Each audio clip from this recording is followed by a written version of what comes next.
ਗੁਰੂ ਪਿਆਰੀ ਸਾਧ ਸੰਗਤ ਜੀ, ਵਾਹਿਗੁਰੂ ਜੀ ਕਾ ਖਾਲਸਾ, ਵਾਹਿਗੁਰੂ ਜੀ ਕੀ ਫਤਿਹ। ਸੋ ਮਹਾਰਾਜ ਕਿਰਪਾ ਕੀਤੀ, ਸਤ ਸੰਗਤ ਦੀ ਘੜੀ ਬਖਸ਼ੀ। ਜਿਹੜਾ ਸਿਮਰਨ ਅਭਿਆਸ ਅਸੀਂ ਕਰਦੇ ਹਾਂ, ਸਾਸ ਗਰਾਸ ਸਿਮਰਨ, ਸਾਸ ਸਿਮਰਨ, ਜਦੋਂ ਵੀ ਅਸੀਂ ਗੁਰਮੰਤਰ ਦਾ ਅਭਿਆਸ ਕਰ ਰਹੇ ਹਾਂ, ਸਾਡੀ ਪਹਿਲੀ ਜਿਹੜੀ ਸਟੈਪ ਹੁੰਦੀ ਹੈ, ਸਟੇਜ ਹੁੰਦੀ ਹੈ, ਉਹ ਹੁੰਦਾ ਕਿ ਅਸੀਂ ਜਾਣਾ ਆ ਆਪਣੇ ਘਰ ਵਿੱਚ, ਸੁੰਨ ਵਿੱਚ। ਜਿੰਨਾ ਚਿਰ ਤੱਕ ਸਾਡਾ ਮਨ ਆਪਣੇ ਘਰ ਵਿੱਚ ਪ੍ਰਵੇਸ਼ ਨਹੀਂ ਹੁੰਦਾ, ਅਤੇ ਮਹਾਰਾਜ ਨੇ ਸਾਨੂੰ ਦੱਸਿਆ ਹੋਇਆ ਕਿ ਇਹ ਜਿਹੜਾ ਸਾਡਾ ਮਨ ਆ, ਇਹਦੇ 'ਤੇ ਮਾਇਆ ਦੇ ਬੰਧਨ ਨੇ, ਅਤੇ ਜਿਹੜੇ ਮਾਇਆ ਦੇ ਬੰਧਨ ਆ ਉਹਨਾਂ ਚਿਰ ਤੱਕ ਖਤਮ ਨਹੀਂ ਹੁੰਦੇ ਜਿੰਨਾ ਚਿਰ ਤੱਕ ਅਸੀਂ ਆਪਣੇ ਮਨ ਨੂੰ ਸੁੰਨ ਵਿੱਚ, ਆਪਣੇ ਘਰ ਵਿੱਚ ਨਹੀਂ ਲਿਜਾਂਦੇ। ਮਹਾਰਾਜ ਗੁਰਬਾਣੀ ਵਿੱਚ ਫਰਮਾਉਂਦੇ ਨੇ, ਮਾਇਆ ਫਾਸ ਬੰਦ ਨਹੀਂ ਫਾਰੈ, ਅਰ ਮਨ ਸੁੰਨ ਨਾ ਲੁਕੇ। ਕਿ ਜਿਹੜੇ ਮਾਇਆ ਦੇ ਬੰਧਨ ਆ, ਮਾਇਆ ਦੀ ਜਿਹੜੀ ਫਾਹੀ ਆ, ਉਹ ਮਨ ਤੋਂ ਹਟਦੀ ਨਹੀਂ ਜਿੰਨਾ ਚਿਰ ਤੱਕ ਅਸੀਂ ਸੁੰਨ ਵਿੱਚ ਲੁਕਦੇ ਨਹੀਂ, ਸੁੰਨ ਵਿੱਚ ਸਮਾਉਂਦੇ ਨਹੀਂ। ਮਾਇਆ ਫਾਸ ਬੰਦ ਨਹੀਂ ਫਾਰੈ, ਅਰ ਮਨ ਸੁੰਨ ਨਾ ਲੁਕਿਆ। ਆਪਾ ਪਦ ਨਿਰਵਾਣ ਨਾ ਚੀਨਿਆ, ਇਨ ਬਿਦ ਅਭਿਓ ਨਾ ਚੁਕੇ। ਹੁਣ ਜਿੰਨਾ ਚਿਰ ਮਨ ਸੁੰਨ ਵਿੱਚ ਸਮਾਉਂਦਾ ਨਹੀਂ, ਉਹਨਾਂ ਚਿਰ ਤਾਈਂ ਸਾਡਾ ਜਿਹੜੇ ਬੰਧਨ ਆ ਉਹ ਟੁੱਟਦੇ ਨਹੀਂ। ਫਿਰ ਸੁਣ ਲਓ, ਮਾਇਆ ਫਾਸ ਬੰਦ ਨਹੀਂ ਫਾਰੈ, ਅਰ ਮਨ ਸੁੰਨ ਨਾ ਲੁਕੇ। ਅਤੇ ਜਿੰਨਾ ਚਿਰ ਤੱਕ ਅਸੀਂ ਆਪਣੀ ਪਛਾਣ ਨਹੀਂ ਕਰਦੇ ਕਿ ਅਸੀਂ ਕੌਣ ਹਾਂ, ਕਿੱਥੋਂ ਆਏ ਹਾਂ, ਸਾਡਾ ਮੂਲ ਕੀ ਆ, ਸੱਚ ਪਰਮਾਤਮਾ ਦੀ ਪਛਾਣ ਨਹੀਂ ਸਾਨੂੰ ਹੁੰਦੀ, ਆਪਣਾ ਅਸੀਂ ਰੂਪ ਨਹੀਂ ਦੇਖਿਆ, ਆਪਾ ਪਦ ਨਿਰਵਾਣ ਨਾ ਚੀਨਿਆ, ਇਨ ਬਿਦ ਅਭਿਓ ਨਾ ਚੁਕੇ। ਉਹਨਾਂ ਚਿਰ ਤੱਕ ਜਿਹੜੇ ਸਾਡੇ ਭਰਮ ਆ, ਭੁਲੇਖੇ ਆ, ਉਹ ਦੂਰ ਨਹੀਂ ਹੁੰਦੇ।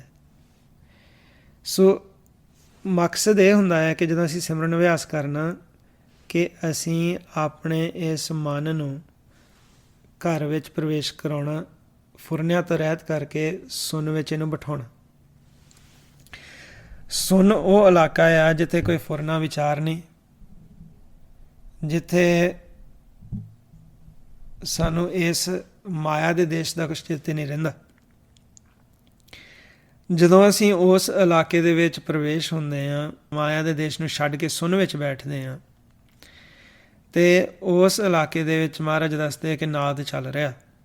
ਸਤਿਗੁਰ ਤੇ ਪਾਏ ਵਿਚਾਰਾ, ਸੁਨ ਸਮਾਧ ਸੱਚੇ ਘਰ ਬਾਰਾ। ਨਾਨਕ ਨਿਰਮਲ ਨਾਦ ਸ਼ਬਦ ਧੁਨ, ਸਚ ਰਾਮੇ ਨਾਮ ਸਮਾਇਂਦਾ। ਕਿ ਉੱਥੇ ਇੱਕ ਨਾਦ ਚੱਲ ਰਿਹਾ ਹੈ, ਰਾਮ ਦਾ ਨਾਮ ਚੱਲ ਰਿਹਾ, ਜਿਸ ਦੇ ਵਿੱਚ ਸਮਾ ਕੇ ਅਸੀਂ ਹਰੀ ਨਾਲ ਮਿਲਾਪ ਕਰਨਾ। ਸਾਡਾ ਸਫ਼ਰ ਜਿਹੜਾ ਆ ਤ੍ਰੈਗੁਣਾਂ ਤੋਂ ਅਤੀਤ ਹੋਣ ਦਾ ਸੁੰਨ ਤੋਂ ਹੀ ਸ਼ੁਰੂ ਹੁੰਦਾ ਆ। ਤ੍ਰੈਗੁਣਾਂ ਤੋਂ ਅਸੀਂ ਉੱਪਰ ਉੱਠਦੇ ਹਾਂ ਜਦੋਂ ਅਸੀਂ ਸੁੰਨ ਵਿੱਚ ਜਾਂਦੇ ਹਾਂ। ਹੁਣ ਅਭਿਆਸ ਕਰਦੇ ਹੋਏ ਕਈ ਵਾਰੀ ਕੀ ਹੁੰਦਾ ਕਿ ਅਸੀਂ ਸੁੰਨ ਵਿੱਚ ਬਹੁਤ ਛੇਤੀ ਚਲੇ ਜਾਂਦੇ ਹਾਂ। ਸੁੰਨ ਵਿੱਚ ਜਾਂਦੇ, ਆਪਣੇ ਘਰ 'ਚ ਜਾ ਕੇ ਅਸੀਂ ਸੁੰਨ 'ਚ ਸਮਾ ਗਏ, ਪਰ ਸਾਨੂੰ ਇੱਥੇ ਤ੍ਰਿਲੋਕੀ ਦੇ ਸੁਪਨੇ ਆਉਂਦੇ। ਜਿੰਨੇ ਸਵਾਸ ਉਸ ਵੇਲੇ ਅਸੀਂ ਵਰਤ ਰਹੇ ਹੁੰਦੇ ਹਾਂ ਸੁਪਨੇ ਦੇਖਣ ਦੇ ਵਿੱਚ, ਤ੍ਰੈਗੁਣਾਂ ਦਾ, ਤ੍ਰਿਲੋਕੀ ਦਾ ਸੁਪਨਾ ਦੇਖਣ 'ਚ, ਉਹ ਸਵਾਸ ਨੇ ਜਿਹੜੇ ਅਸੀਂ ਉੱਥੇ ਜਮ੍ਹਾਂ ਪਹਿਲਾਂ ਕੀਤੇ ਹੁੰਦੇ। ਜਿੰਨੇ ਵੀ ਸਵਾਸ ਅਸੀਂ ਲੈਂਦੇ ਹਾਂ ਤ੍ਰੈਗੁਣਾਂ ਦੇ ਵਿੱਚ, ਇਹਨਾਂ ਦੇ ਖਰਚਾ ਕੀਤਾ ਜਾਂਦਾ। ਨਹੀਂ ਤਾਂ ਸਤੋਗੁਣ 'ਤੇ ਜਦੋਂ ਸਤੋਗੁਣੀ ਵਿਚਾਰ ਆਉਂਦੀ ਹੈ, ਜਾਂ ਸਤੋਗੁਣ 'ਤੇ ਅਸੀਂ ਕੋਈ ਕਰਮ ਕਰਦੇ ਹਾਂ, ਜਾਂ ਰਜੋਗੁਣ 'ਤੇ ਆਉਂਦੇ ਹਾਂ, ਜਾਂ ਤਮੋਗੁਣ 'ਤੇ, ਉਹ ਸਾਰੇ ਸਵਾਸ ਖਰਚੇ ਜਾਂਦੇ। ਜਦੋਂ ਫੁਰਨਿਆਂ ਤੋਂ ਰਹਿਤ ਹੁੰਦੇ ਹਾਂ, ਵਿਚਾਰਾਂ ਤੋਂ ਰਹਿਤ ਹੁੰਦੇ ਹਾਂ, ਬ੍ਰਹਮ ਦੀ ਵਿਚਾਰ ਸੁਣਦੇ ਹਾਂ, ਸ਼ਬਦ ਦੀ ਵਿਚਾਰ ਕਰਦੇ ਹਾਂ, ਕੀਰਤਨ ਕਰਦੇ ਹਾਂ, ਅਸੀਂ ਹਰੀ ਦੀ ਉਸਤਤ ਕਰ ਰਹੇ ਹਾਂ, ਜਾਂ ਸੁਣ ਰਹੇ ਹਾਂ, ਜਾਂ ਅਸੀਂ ਸਿਮਰਨ ਅਭਿਆਸ ਕਰ ਰਹੇ ਹਾਂ, ਗੁਰਬਾਣੀ ਨੂੰ ਪੜ੍ਹ ਰਹੇ ਹਾਂ ਜਾਂ ਸੁਣ ਰਹੇ ਹਾਂ, ਉਹ ਜਿੰਨੇ ਵੀ ਸਵਾਸ ਆ ਉਹ ਸਾਡੇ ਸਫਲ ਹੁੰਦੇ ਆ, ਜਮ੍ਹਾਂ ਹੁੰਦੇ ਆ ਸੁੰਨ ਵਿੱਚ, ਚੌਥੇ ਪਦ ਵਿੱਚ, ਉਹ ਖਰਚੇ ਨਹੀਂ ਜਾਂਦੇ। ਪਰ ਜਦੋਂ ਅਸੀਂ ਸੁਪਨਾ ਲੈਂਦੇ ਹਾਂ ਨਾ, ਸੁਪਨਾ ਅਸੀਂ ਤ੍ਰੈਗੁਣਾਂ ਦਾ ਲੈਂਦੇ ਹਾਂ, ਜਿਸ ਇਲਾਕੇ ਦੇ ਵਿੱਚ ਫਿਰ ਜਾ ਕੇ ਅਸੀਂ ਆਪਣੇ ਘਰ ਵਿੱਚ ਬੈਠਣਾ ਹੁੰਦਾ ਤਾਂ ਉਰਧ ਵਾਲੇ ਪਾਸੇ ਧਿਆਨ ਰੱਖਣਾ ਹੁੰਦਾ। ਆਪਣੇ ਘਰ ਦੇ ਵਿੱਚ ਜੋ ਪ੍ਰਕਾਸ਼ ਆ ਉਹਦੇ ਦਰਸ਼ਨ ਕਰਨੇ ਆ, ਅੰਮ੍ਰਿਤ ਰਸ ਅੰਤਰਗਤ ਲੈਣਾ ਆ, ਨਾਮ ਨੂੰ ਅੰਦਰ ਸੁਣਨਾ ਆ, ਉਹ ਅਸੀਂ ਸੁਣ ਨਹੀਂ ਰਹੇ, ਨਾਮ ਨੂੰ ਅੰਮ੍ਰਿਤ ਰਸ ਚੱਖ ਨਹੀਂ ਰਹੇ, ਪ੍ਰਕਾਸ਼ ਦੇ ਦਰਸ਼ਨ ਨਹੀਂ ਕਰ ਰਹੇ। ਅਤੇ ਜਦੋਂ ਅਸੀਂ ਉੱਥੇ ਜਾਂਦੇ ਹਾਂ ਅਤੇ ਸਾਡਾ ਮਨ ਇੰਨਾ ਤ੍ਰੈ ਗੁਣਾਂ ਨਾਲ ਚੁੰਬੜਿਆ ਹੁੰਦਾ ਕਿ ਸਾਨੂੰ ਉੱਥੇ ਜਾ ਕੇ ਵੀ ਇੱਧਰ ਦੇ ਸੁਪਨੇ ਆਉਂਦੇ ਆ, ਤ੍ਰਿਲੋਕੀ ਦੇ। ਉਸ ਵੇਲੇ ਜਿੰਨੇ ਅਸੀਂ ਸਵਾਸ ਪਹਿਲਾਂ ਬਚਾਏ ਹੁੰਦੇ ਨਾ, ਉਹਦੇ ਵਿੱਚੋਂ ਅਸੀਂ ਖਰਚਣਾ ਸ਼ੁਰੂ ਕਰ ਦਿੰਦੇ ਹਾਂ। ਤਾਂ ਹੀ ਸਾਡੀ ਫਿਰ ਬੱਚਤ ਜਿਹੜੀ ਆ ਘੱਟ ਜਾਂਦੀ ਹੈ। ਅਸੀਂ ਕੋਸ਼ਿਸ਼ ਇਹ ਕਰਨੀ ਹੁੰਦੀ ਹੈ ਕਿ ਸੁਪਨਾ ਵੀ ਨਾ ਆਵੇ ਸਾਨੂੰ ਤ੍ਰੈ ਗੁਣਾਂ ਦਾ, ਤ੍ਰਿਲੋਕੀ ਦਾ, ਕਿ ਸਾਡੀ ਬੱਚਤ ਵੱਧ ਤੋਂ ਵੱਧ ਹੋਵੇ।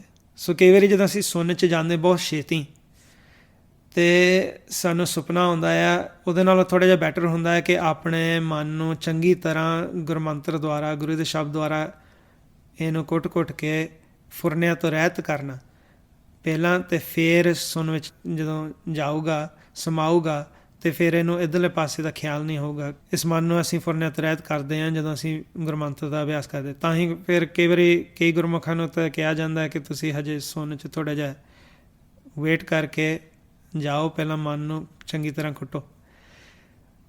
ਹੁਣ ਇਸ ਦੇ ਵਿੱਚ ਜ਼ਰੂਰੀ ਇਹ ਆ ਕਿ ਸੁਣ 'ਚ ਜਾਣਾ। ਕਈ ਕਹਿ ਦਿੰਦੇ ਕਿ ਅਸੀਂ ਸੌਂ ਜਾਂਦੇ ਹਾਂ ਸਿਮਰਨ ਕਰਦੇ, ਉਹ ਅਸਲ ਵਿੱਚ ਨੀਂਦ ਨਹੀਂ ਹੁੰਦੀ, ਉਹ ਡਿਫਰੈਂਟ ਹੈ। ਨੀਂਦ ਹੁੰਦੀ ਹੈ ਕਿ ਵਿਚਾਰਾਂ ਦੇ ਵਿੱਚ ਹੁੰਦੇ ਹੋਏ ਕਾਲ ਜਿਹੜਾ ਆ ਤ੍ਰੈ ਗੁਣਾਂ ਨੂੰ ਰੋਕ ਦਿੰਦਾ, ਆਪਣੇ ਵਿੱਚ ਸਮਾ ਲੈਂਦਾ। ਜਿਹਨੂੰ ਮਹਾਰਾਜ ਕਹਿੰਦੇ ਰਾਜਸ ਤਾਮਸ ਸਤਕਾਲ ਸਮਾਵੈ, ਸਸੀਅਰ ਕਹਿ ਕਰ ਸੂਰ ਸਮਾਵੈ, ਜੋਗ ਜੁਗਤ ਕੀ ਕੀਮਤ ਪਾਵੈ। ਉਹ ਪ੍ਰਮਾਤਮਾ ਦੇ ਹੁਕਮ ਦੁਆਰਾ ਕਾਲ ਆਪਣੇ ਵਿੱਚ ਸਮੇਟ ਲੈਂਦਾ ਹੈ ਤ੍ਰੈ ਗੁਣਾਂ ਨੂੰ, ਅਤੇ ਫਿਰ ਸਾਡਾ ਮਨ ਜਿਹੜਾ ਆ ਉਹ ਇੱਕ ਚਿੱਤ ਹੋ ਜਾਂਦਾ। ਸੂਰਜ ਵਾਲਾ ਪਾਸਾ ਖਾਲੀ ਹੋ ਜਾਂਦਾ, ਸੱਜਾ ਨੇਤਰ, ਖੱਬੇ ਨੇਤਰ ਦੇ ਵਿੱਚ ਇਹ ਇਸਤੇਮਾਲ ਕਰਦਾ ਹੈ ਜੋਤ ਨੂੰ, ਜੋ ਚੰਦਰਮਾ ਹੈ, ਅਤੇ ਇਹ ਦਾ ਰਾਹ ਪੱਧਰਾ ਹੋ ਜਾਂਦਾ ਹੈ, ਅਤੇ ਫਿਰ ਵੀ ਇਹ ਭਵ ਸਾਗਰ ਵਿੱਚ ਗਿਰ ਪੈਂਦਾ। ਹੁਣ ਉੱਥੋਂ ਤਾਂ ਪ੍ਰਮਾਤਮਾ ਫਿਰ ਸਾਨੂੰ ਕੱਢਦੇ ਆ। ਉਹ ਹੈਗਾ ਕਿ ਆਮ ਇਨਸਾਨ ਕਿਵੇਂ ਸੌਂਦਾ ਆ। ਜਦੋਂ ਅਸੀਂ ਅਭਿਆਸ ਕਰਦੇ ਹਾਂ ਅਸੀਂ ਆਪਣੇ ਆਪ ਕੋਸ਼ਿਸ਼ ਕਰ ਰਹੇ ਹਾਂ ਸਰੀਰ ਨੂੰ ਛੱਡਣ ਦੀ। ਉਂਝ ਜਿਹੜੀ ਨੀਂਦ ਹੁੰਦੀ ਆ ਉਹਦੇ ਵਿੱਚ ਸਾਨੂੰ ਇੱਥੋਂ ਕੱਢਿਆ ਜਾਂਦਾ, ਕਾਲ ਆਪਣੇ ਵਿੱਚ ਜਿੱਦਾਂ ਤ੍ਰੈ ਗੁਣਾਂ ਨੂੰ ਸਮਾ ਲੈਂਦਾ। ਇੱਕ ਸਾਡੇ ਸੂਰਜ ਵਾਲਾ ਪਾਸਾ ਖਾਲੀ ਹੋ ਜਾਂਦਾ, ਚੰਦਰਮਾ ਵਾਲੇ ਪਾਸੇ ਜੋਤ ਦਾ ਇਸਤੇਮਾਲ ਹੁੰਦਾ ਆ, ਇੱਕ ਚਿੱਤ ਹੋ ਜਾਂਦਾ, ਮਨ ਚਲੇ ਜਾਂਦਾ ਇਸ ਸਰੀਰ ਤੋਂ ਉੱਪਰ। ਫਿਰ ਵੀ ਭਵ ਸਾਗਰ 'ਚ ਗਿਰਦਾ, ਤਾਂ ਫਿਰ ਸਾਨੂੰ ਸੁਪਨੇ ਆਉਂਦੇ ਆ ਜਦੋਂ ਮਹਾਰਾਜ ਸਾਨੂੰ ਆਪਣੇ ਘਰ 'ਚ ਲੈ ਕੇ ਜਾਂਦੇ। ਇੱਥੇ ਤ੍ਰੈ ਗੁਣਾਂ ਦੇ ਨਾਲ ਇੰਨਾ ਸਾਡਾ ਮੋਹ ਪੈ ਗਿਆ। ਹੁਣ ਅਭਿਆਸ ਕਰਦੇ ਹੋਏ ਗੁਰਮੰਤਰ ਦਾ ਅਸੀਂ ਆਪ ਕੋਸ਼ਿਸ਼ ਕਰਦੇ ਹਾਂ ਫੁਰਨਿਆਂ ਤੋਂ ਰਹਿਤ ਆਪ ਹੋਈਏ ਅਤੇ ਫਿਰ ਸੁਣ 'ਚ ਸਮਾਈਏ। ਕਈ ਵਾਰੀ ਜਿਵੇਂ ਉਦਾਹਰਨ ਦਿੱਤੀ ਹੋਈ ਹੈ ਗੁਰਬਾਣੀ ਦੇ ਵਿੱਚ ਕਿ ਜਿਹੜੇ ਮੁਰਗਾਬੀ ਆ ਉਹ ਇੱਕ ਬੂੰਦ ਨਹੀਂ ਨਾਲ ਲੈ ਕੇ ਜਾਂਦੀ ਜਦੋਂ ਉਡਾਰੀ ਮਾਰਦੀ ਆ ਪਾਣੀ ਤੋਂ, ਅਤੇ ਸਾਡਾ ਮਨ ਜਦੋਂ ਇੱਕ ਬੂੰਦ ਫੁਰਨਾ ਵਿਚਾਰ ਮਾੜਾ ਜਿਹਾ ਲੈ ਜਾਂਦਾ ਨਾਲ, ਉਹ ਸੁਪਨਾ ਬਣ ਜਾਂਦਾ। ਅਸੀਂ ਕੋਸ਼ਿਸ਼ ਇਹ ਕਰਨੀ ਹੁੰਦੀ ਹੈ ਕਿ ਫੁਰਨਿਆਂ ਤੋਂ ਰਹਿਤ ਪੂਰੀ ਤਰ੍ਹਾਂ ਹੋਈਏ, ਮਨ ਨੂੰ ਕੁੱਟੀ ਜਾਈਏ ਸ਼ਬਦ ਦੁਆਰਾ ਫੁਰਨਿਆਂ ਤੋਂ ਰਹਿਤ ਕਰਨ ਲਈ। ਇਹ ਤੋਂ ਜਿਹੜੇ ਮਾਇਆ ਦੇ ਇਹਦੇ 'ਤੇ ਜਿਹੜੇ ਕਾਲਖ ਲੱਗ ਗਈ ਆ ਉਹ ਉਤਾਰੀ ਜਾਈਏ ਸ਼ਬਦ ਦੁਆਰਾ। ਜਿਹੜੀ ਜ਼ਹਿਰ ਮਾਇਆ ਦੀ ਇਹਨੂੰ ਚੜ੍ਹ ਗਈ ਆ ਉਹ ਗੁਰਮੰਤਰ ਦੁਆਰਾ ਅਸੀਂ ਇਸ ਤੋਂ ਉਤਾਰੀ ਜਾਈਏ। ਫਿਰ ਆਪਣੇ ਘਰ 'ਚ ਜਾਣਾ, ਸੁਣ ਵਿੱਚ ਸਮਾਉਣਾ। ਬਾਹਰ ਜਿਹੜਾ ਦੇਖਣ ਵਾਲਾ ਹੈ ਉਹਨੂੰ ਤਾਂ ਐਸੇ ਮਹਿਸੂਸ ਹੋਊਗਾ ਕਿ ਇਹ ਅਭਿਆਸ ਕਰਦਾ ਕਰਦਾ ਸੌਂ ਗਿਆ, ਪਰ ਇਹ ਜ਼ਰੂਰੀ ਆ ਕਿ ਅਸੀਂ ਉਸ ਇਲਾਕੇ ਦੇ ਵਿੱਚ ਜਾਈਏ ਕਿ ਸਾਡਾ ਮਨ ਜਿਹੜਾ ਫੁਰਨਿਆਂ ਤੋਂ ਰਹਿਤ ਹੋ ਕੇ ਆਪਣੇ ਘਰ 'ਚ ਬਹਿਣਾ ਸਿੱਖੇ। ਉੱਥੇ ਫਿਰ ਮਨ ਜਿਹੜਾ ਆ ਸ਼ਬਦ ਨੂੰ ਸੁਣ ਕੇ ਜਾਗਣ ਲੱਗ ਪਊਗਾ। ਹੁਣ ਜੋ ਪਿਛਲੇ ਹਫ਼ਤੇ ਸਵਾਲ ਕੀਤਾ ਸੀਗਾ ਉਹ ਸੀ ਕਿ ਗੁਰਬਾਣੀ ਦੇ ਵਿੱਚ ਇੱਕ ਸ਼ਬਦ ਆਉਂਦਾ ਕਿ ਭਗਤ ਕਬੀਰ ਜੀ ਨੇ ਕਿਹਾ, ਸਾਸ ਕੀ ਦੁਖੀ ਸਸੁਰ ਕੀ ਪਿਆਰੀ ਜੇਠ ਕੇ ਨਾਮ ਡਰੋ ਰੇ, ਸਖੀ ਸਹੇਲੀ ਨਨਦ ਗਹੇਲੀ ਦੇਵਰ ਕਹਿ ਬਿਰਹਿ ਜਰੋ ਰੇ। ਕਿ ਦੁਨਿਆਵੀ ਰਿਸ਼ਤੇ ਮਹਾਰਾਜ ਨੇ ਇੱਥੇ ਦਿਖਾਏ ਹੋਏ ਆ ਕਿ ਸੱਸ ਹੁੰਦਾ, ਸਹੁਰਾ ਹੁੰਦਾ ਆ, ਜੇਠ ਆ, ਨਨਾਣ ਆ, ਦੇਵਰ ਆ। ਦ੍ਰਿਸ਼ਟਮਾਨ ਦੇ ਰੂਪ ਦੇ ਵਿੱਚ ਰਿਸ਼ਤੇ, ਉਹਨਾਂ ਦਾ ਜ਼ਿਕਰ ਕਰਕੇ ਸਾਨੂੰ ਅੰਦਰਲਾ ਭੇਦ ਦਿੱਤਾ ਹੋਇਆ ਕਿ ਸਾਡੀ ਜਿਹੜੀ ਸੁਰਤੀ ਆ ਉਹ ਆਪਣੇ ਪਤੀ ਦੇ ਨਾਲ ਮਿਲਾਪ ਕਰਨਾ ਚਾਹੁੰਦੀ ਆ, ਪਤੀ ਨੂੰ ਮਿਲਣਾ ਚਾਹੁੰਦੀ। ਅਤੇ ਸਵਾਲ ਇਹ ਸੀ ਕਿ ਇੱਥੇ ਸਾਸ ਕੀ ਦੁਖੀ ਸਸੁਰ ਕੀ ਪਿਆਰੀ ਕਿਹਾ ਹੋਇਆ ਹੈ। ਅਤੇ ਸਵਾਲ ਕੀਤਾ ਸੀਗਾ ਥੋੜ੍ਹੇ ਜਿਹੇ ਹਿੰਟ ਦੇ ਕੇ ਕਿ ਮਾਇਆ ਜਿਹੜੀ ਆ ਉਹ ਸੱਸ ਆ, ਅਤੇ ਗੁਰਬਾਣੀ ਦੇ ਵਿੱਚ ਮਾਇਆ ਦਾ ਪਤੀ ਜਿਹੜਾ ਆ ਉਹ ਤਾਂ ਪਰਮਾਤਮਾ ਨੂੰ ਕਿਹਾ ਹੋਇਆ। ਅਤੇ ਫਿਰ ਇਸ ਸ਼ਬਦ ਦੇ ਵਿੱਚ ਸਾਡਾ ਪਤੀ ਕੌਣ ਹੋਇਆ? ਕਿਉਂਕਿ ਜਿਹੜਾ ਸੱਸ ਸਹੁਰਾ ਆ ਉਹਨਾਂ ਦਾ ਜਿਹੜਾ ਬੇਟਾ ਹੁੰਦਾ ਆ ਉਹ ਸਾਡਾ ਪਤੀ ਆ, ਸਾਡੀ ਸੁਰਤੀ ਜਿਹੜੀ ਆ ਉਹ ਇਸਤਰੀ ਆ। ਫਿਰ ਇੱਥੇ ਪਤੀ ਕਿਹਨੂੰ ਕਿਹਾ ਹੋਇਆ? ਕਈਆਂ ਨੇ ਸਵਾਲ ਦਾ ਜਵਾਬ ਦਿੱਤਾ, ਕਿਸੇ ਨੇ ਕਿਹਾ ਕਿ ਪਤੀ ਸ਼ਬਦ ਨੂੰ ਕਿਹਾ ਹੈ। ਉਹ ਫਿਰ ਅਸੀਂ ਵਿਚਾਰ ਕਰਾਂਗੇ, ਕਿਉਂਕਿ ਇੱਥੇ ਇਸ ਸ਼ਬਦ ਦੇ ਕਈਆਂ ਨੇ ਕਈ ਤਰ੍ਹਾਂ ਦੇ ਅਰਥ ਕੀਤੇ। ਕੋਈ ਵਿਆਕਰਣ ਮੁਤਾਬਕ ਅਰਥ ਕਰਦਾ ਆ, ਕੋਈ ਅਰਥ ਕਰਦਾ ਆ ਵਿਆਕਰਣ ਤੋਂ ਬਗੈਰ। ਜਿਵੇਂ ਫਰੀਦਕੋਟੀ ਟੀਕੇ ਦੇ ਵਿੱਚ 2 ਤਰ੍ਹਾਂ ਦੇ ਅਰਥ ਇਸ ਸ਼ਬਦ ਦੇ ਦਿੱਤੇ ਹੋਏ ਆ। ਜਿਹਨੇ ਵਿਆਕਰਣ ਮੁਤਾਬਕ ਅਰਥ ਕੀਤੇ ਹੋਏ ਆ ਉਸ ਪ੍ਰੋਫੈਸਰ ਸਾਹਿਬ ਨੇ ਵੱਖਰੇ ਅਰਥ ਦੱਸੇ ਹੋਏ ਆ। ਅਸੀਂ ਗੁਰਬਾਣੀ ਰਾਹੀਂ ਗੁਰਬਾਣੀ ਦੀ ਵਿਚਾਰ ਕਰਨੀ ਹੈ। ਹੁਣ ਪਰਮਾਤਮਾ ਨੂੰ ਕਦੇ ਪਤੀ ਕਿਹਾ ਹੋਇਆ ਗੁਰਬਾਣੀ ਦੇ ਵਿੱਚ, ਕਦੇ ਗੁਰਬਾਣੀ ਦੇ ਵਿੱਚ ਪਰਮਾਤਮਾ ਨੂੰ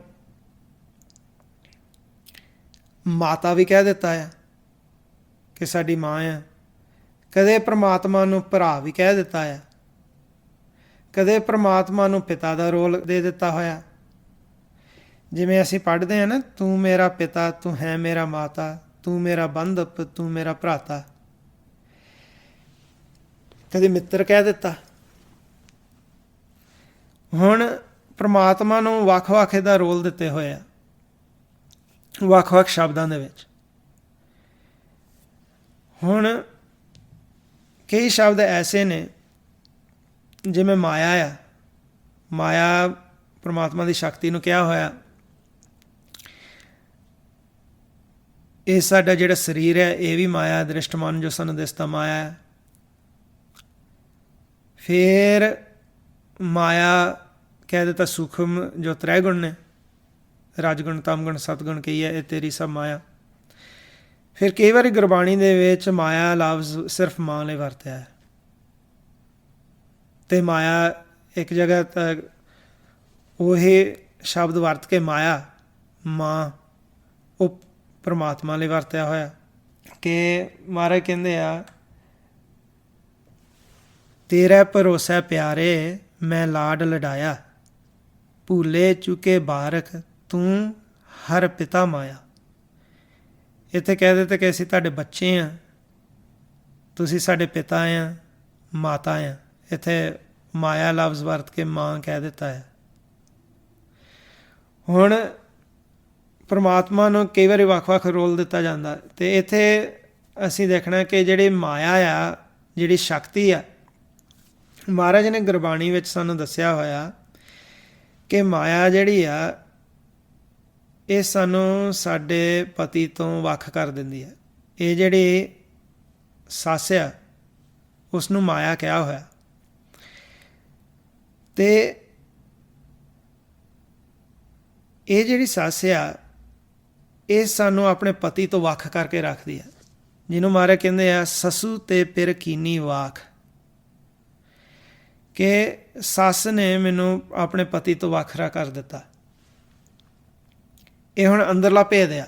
ਸਾਡੀ ਸੁਰਤੀ ਜਿਹੜੀ ਆ ਉਹ ਪਤਨੀ ਆ, ਇਸਤਰੀ ਆ, ਅਤੇ ਇਹਦਾ ਪਤੀ ਤੋਂ ਵਿਛੋੜਾ ਪੈ ਗਿਆ। ਹੁਣ ਇਸ ਸ਼ਬਦ ਦੇ ਵਿੱਚ ਸਾਸ ਕੀ ਦੁਖੀ ਸਸੁਰ ਕੀ ਪਿਆਰੀ ਜੇਠ ਕੇ ਨਾਮ ਡਰੋ ਰੇ। ਸੱਸ ਜਿਹੜੀ ਆ ਉਹ ਮਾਇਆ ਆ, ਉਹ ਸਾਡੇ ਮਨ ਨੂੰ ਦੁਖੀ ਕਰਦੀ ਆ। ਅਤੇ ਸੱਸ ਦਾ ਜਿਹੜਾ ਘਰ ਵਾਲਾ ਉਹ ਸਹੁਰਾ ਹੁੰਦਾ। ਅਤੇ ਇੱਥੇ ਲਿਖਿਆ ਹੋਇਆ ਕਿ ਸਸੁਰ ਕੀ ਪਿਆਰੀ, ਕਿ ਉਹ ਸਹੁਰਾ ਸਾਨੂੰ ਬਹੁਤ ਪਿਆਰ ਕਰਦਾ ਹੈ। ਜਦੋਂ ਅਸੀਂ ਗੁਰਬਾਣੀ ਵਿਚਾਰ ਇਹਦਾ ਕਰਦੇ ਹਾਂ ਤਾਂ ਗੁਰਬਾਣੀ ਦੇ ਵਿੱਚ ਮਾਇਆ ਜਿਹੜੀ ਆ ਇਹਦਾ ਜਿਹੜਾ ਪਤੀ ਦੱਸਿਆ ਹੋਇਆ ਆ ਉਹ ਪਰਮਾਤਮਾ ਆਪ ਹੀ ਆ, ਜਿਹਨੂੰ ਮਹਾਰਾਜ ਕਹਿੰਦੇ ਆ ਕਿ ਇਹ ਮਾਇਆ ਜਿਹੜੀ ਆ ਇਹਨੂੰ ਕਮਲਾ ਦੇਵੀ ਕਹਿ ਦਿੱਤਾ, ਕਮਲਾ ਦੇਵੀ ਕਹਿ ਦਿੱਤਾ।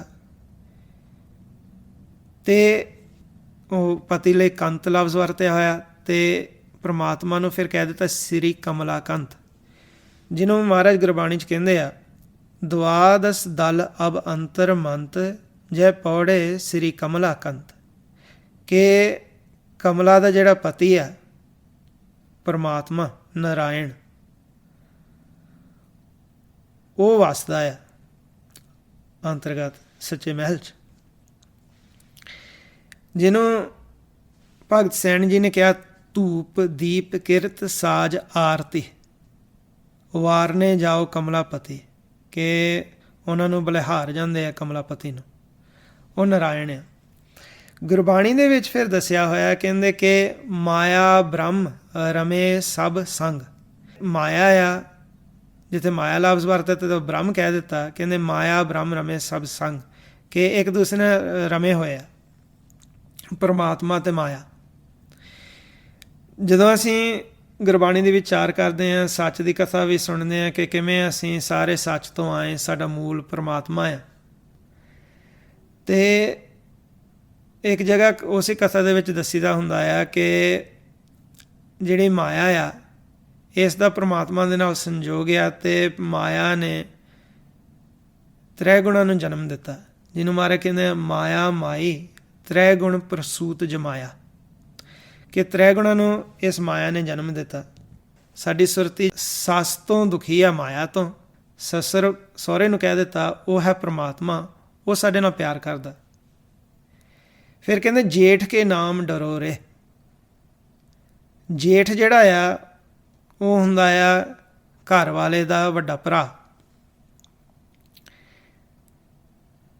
ਕਹਿੰਦੇ ਉਹਦੇ ਨਾਮ ਤੋਂ ਜਿਹੜਾ ਡਰ ਲੱਗਦਾ ਆ। ਹੁਣ ਗੁਰਬਾਣੀ ਰਾਹੀਂ ਗੁਰਬਾਣੀ ਦੀ ਵਿਚਾਰ ਕਰਨੀ ਆ ਕਿ ਜੇਠ ਜਿਹੜਾ ਆ ਇਹ ਕੌਣ ਹੋਇਆ, ਜਿਹੜੇ ਮਾਇਆ ਆ ਉਹਨੇ ਤ੍ਰੈਗੁਣਾਂ ਨੂੰ ਜਨਮ ਦਿੱਤਾ, ਅਤੇ ਉਹ ਤ੍ਰੈਗੁਣ ਵੀ ਮਾਇਆ ਦਾ ਹੀ ਰੂਪ ਆ, ਜਿਹਨੂੰ ਮਹਾਰਾਜ ਕਹਿੰਦੇ ਆ ਰਜਗੁਣ ਤਮਗੁਣ ਸਤਗੁਣ ਕਹੀ ਹੈ ਇਹ ਤੇਰੀ ਸਭ ਮਾਇਆ।